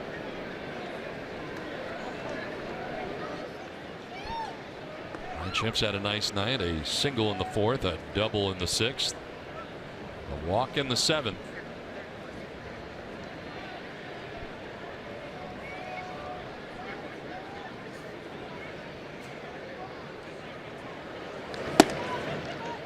In there for a strike to Schimpf, and it evens at 1-1.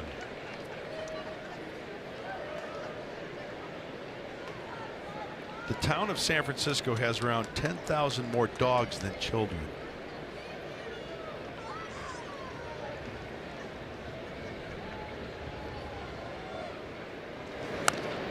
Swinging a foul back to the screen.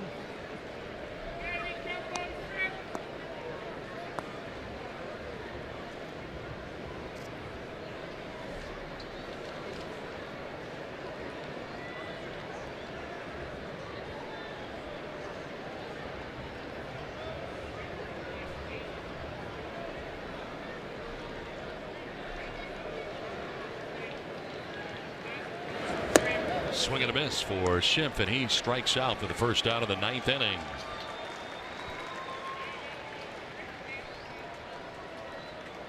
Let's review our keys to the game, brought to you by your San Diego Honda dealers. Well, Matt Cain, I wanted to put him back in the time machine back when he was in San Diego. 5 innings, 6 hits, only 1 run, and fewer mistakes for the Padres. No miscues, no errors tonight. It's all been offense, out hitting the Giants 13-8. 1 down in the 9th, and Hunter Renfroe trying to join the party tonight. Does not have a hit. 0 for 4 in the ball game. Couple of strikeouts for Hunter.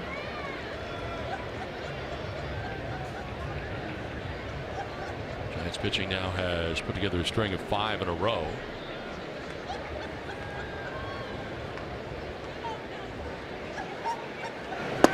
You see the Guerin, the short armor, and kind of low 3/4. Gets tremendous movements. Gets a lot of ground balls when he's on his game. You're right, though. I want to see Hunter get into the act here. Get a base knock.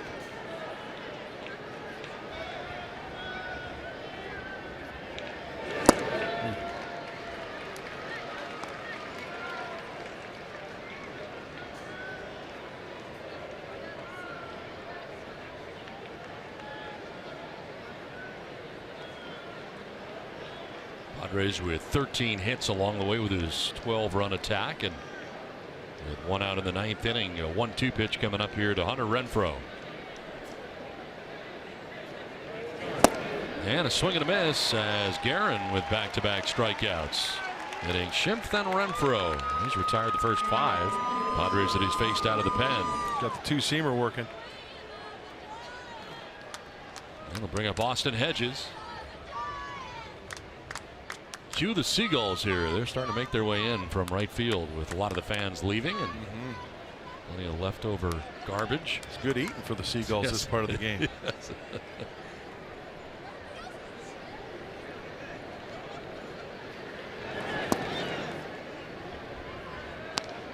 Looks like a scene right out of the Birds. Alfred Hitchcock, Bodega Bay, which isn't too far from here. They're starting the circle.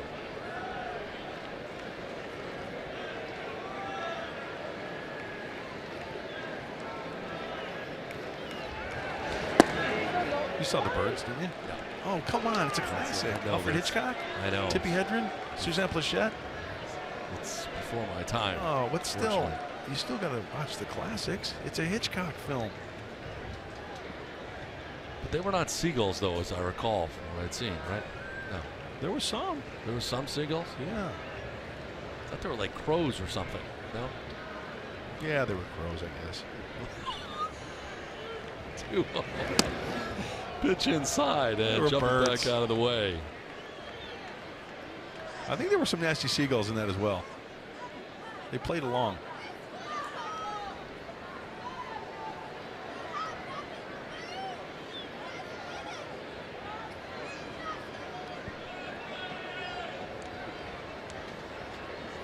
Pitch here to Austin Hedges. And that one's right down the middle for a strike. 3-1. If Guerin starts that two-seamer, the heart of the plate, right, just above the knees, that's when he's at his best.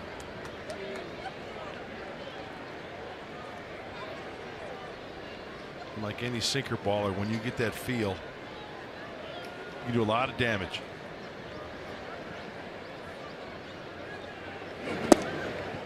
Another strike call. I just thought he might have had ball 4, but instead a full count down.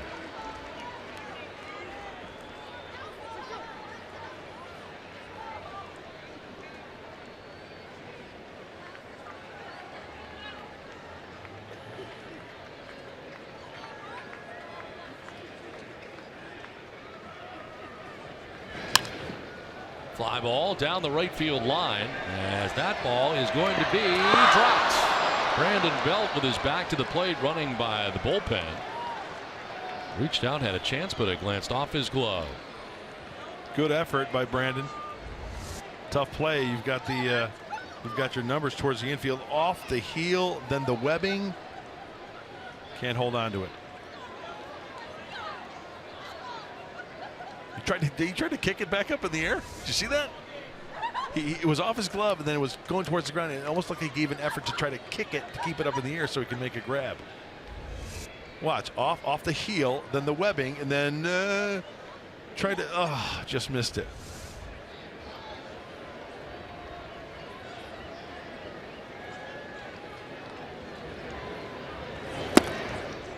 And ball 4. Down to first base goes Hedges with 2 outs in the 9th. So first base runner to reach here against Corey Guerin since coming into this game, and it'll bring up Eric Ibar.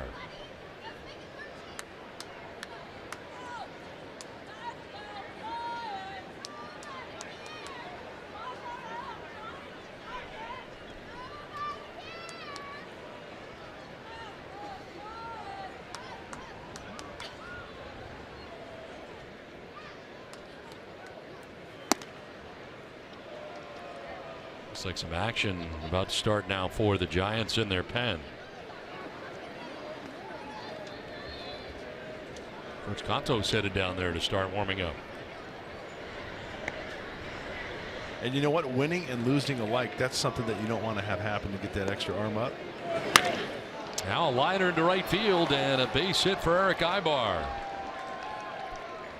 Ibar with his second hit of the night. He joins the multi-hit performances of Margot, Myers, Solarte, Schimpf, Hedges. Hey, nice and easy. You're on the good end or the bad end of this ball game. You never give away at bats.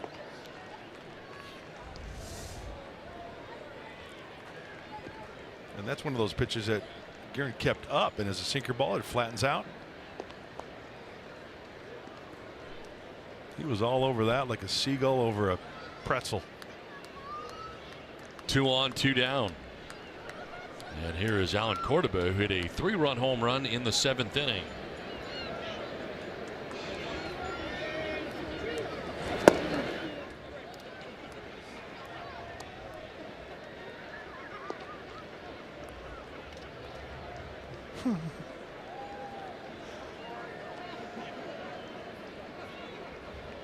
He's counting it out.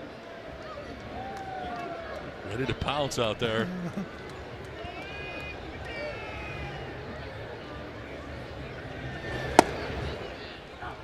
Strike call. Cordoba frustrated. Ball and a strike. San Francisco Bell. Hornblower Cruz. It's a lot of fun. Really? Yeah.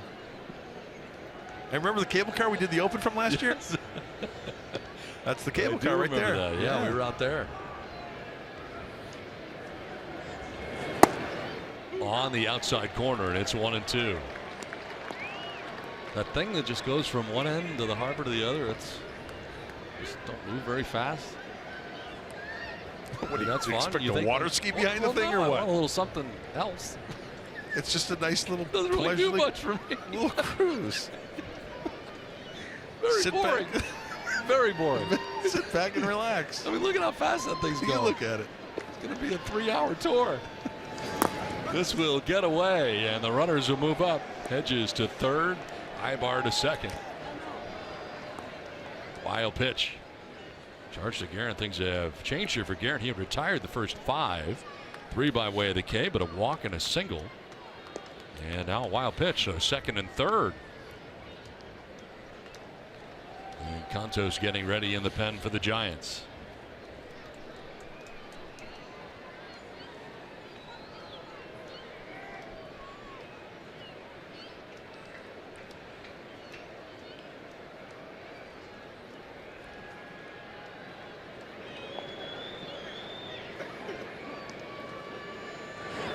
Swing and a miss, and Córdoba strikes out.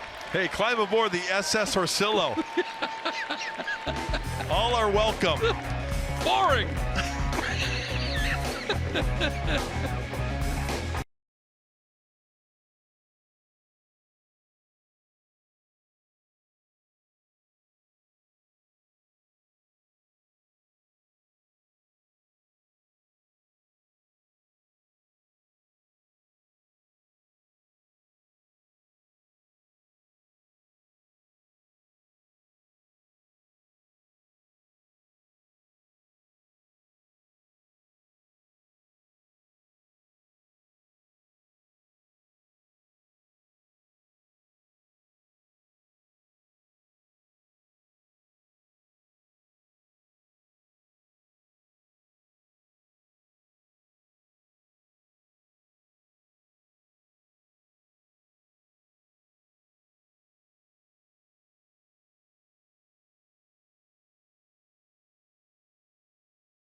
Will Myers with a 3-run home run.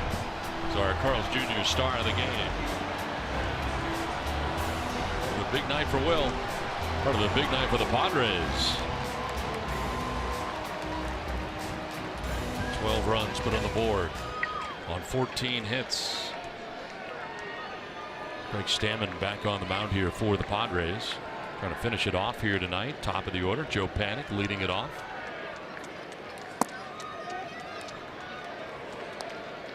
Stammen got 2 quick outs and ran into a little bit of trouble.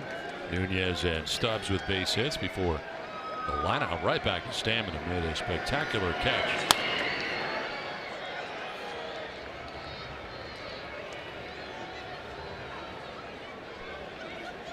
So second inning of relief here for Stammen. 5 tonight for Chacín. 2/3 for Diaz. Inning and a third for Torres. Run allowed by Diaz. Nothing given up by Torres. And Chacín charged with 3 runs in 5 innings.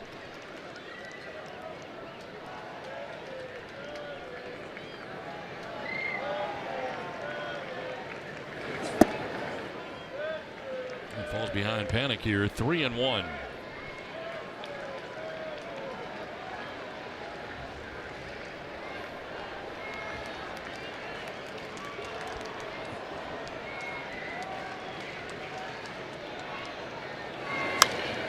In the air to left field. Alan Córdoba out there in left in a step. will make the catch out there for the first out of the 9th inning.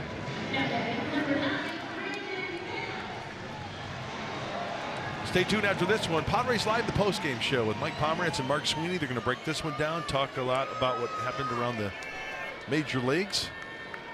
There's a lot to talk about this Wago, huh, Don? Been a tremendous night for the Padres, who trailed 3-1 at one point in this game for the 8-run 6th inning. Brandon Belt will take a pitch down and in from Stammen. And on twice tonight, a walk and a single. That single in the 5th inning drove in a pair of runs. He has 10 and 11 on the year for Brandon Belt.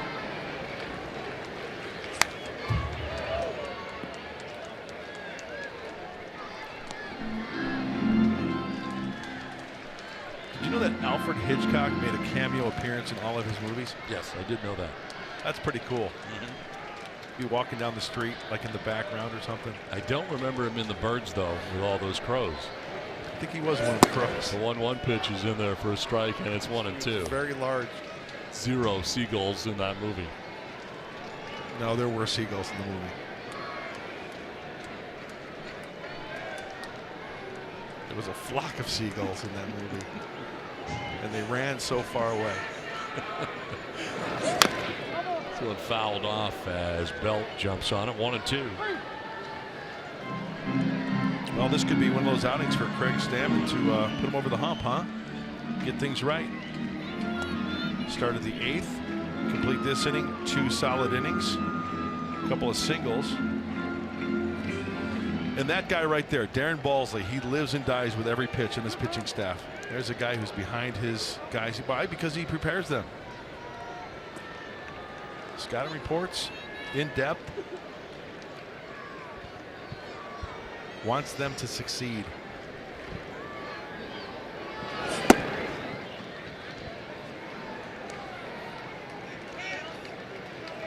.28 pitches so far for Stammen in an inning and a third.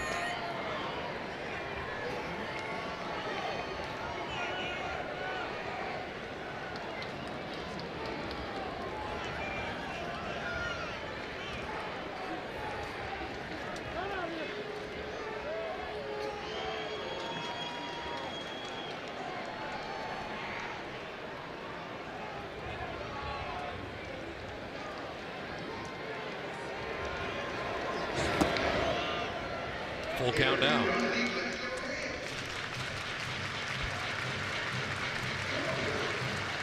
Wow, the Seagulls are really flying low now in center field. Now they're out to right.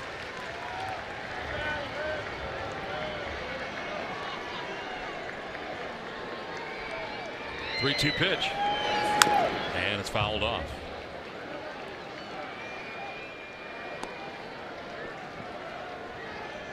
Alfred Hitchcock enters the pet store with a couple of terriers early in the movie.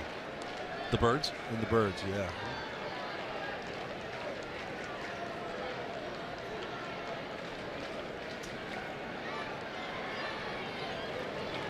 Payoff pitch. And a swing and a miss. Belt strikes out, and there are 2 outs in the 9th inning. Second strikeout for Craig Stammen. Good pitch, Craig Stammen. Slider down out of the zone. Can't get hurt down there.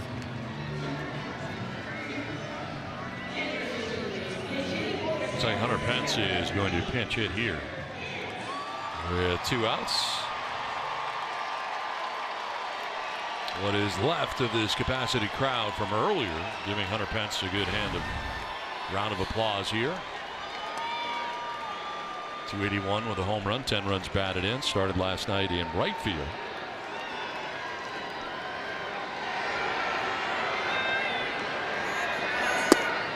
And he takes strike 1.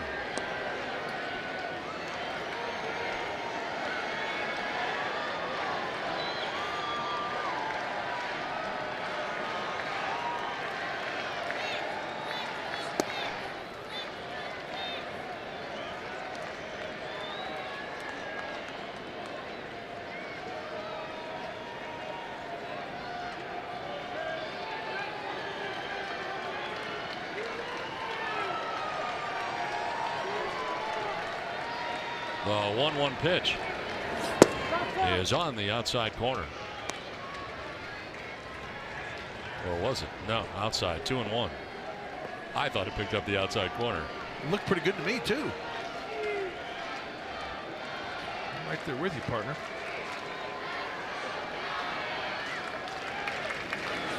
Foul back to the screen.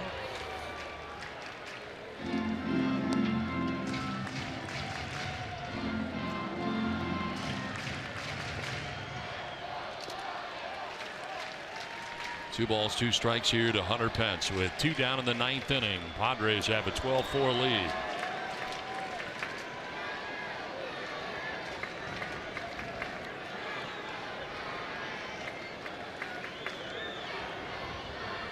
Stammen shaking off a lot of signs here, and now finally ready with a 2-2. A little bit low, ball 3.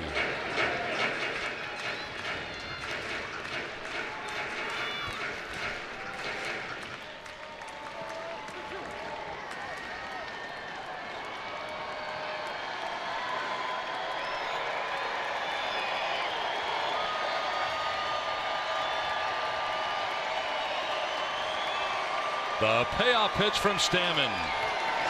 Pence will hit it in the air down the right field line, headed towards foul ground, and that's where it'll land by the bullpen and jump up into the seats.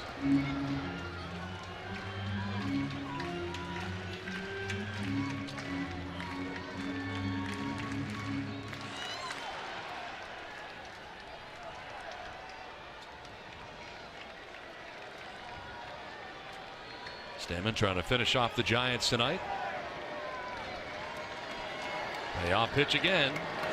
And Pence, it's a ground ball to second base. Sardinha's little bobble stays with it and throws out Hunter Pence to end the ball game. The Padres have taken game 2 of the series. A big 8-run 6th inning, and the Padres win it 12-4 tonight from San Francisco. What's in store tonight, Mike Pomeranz?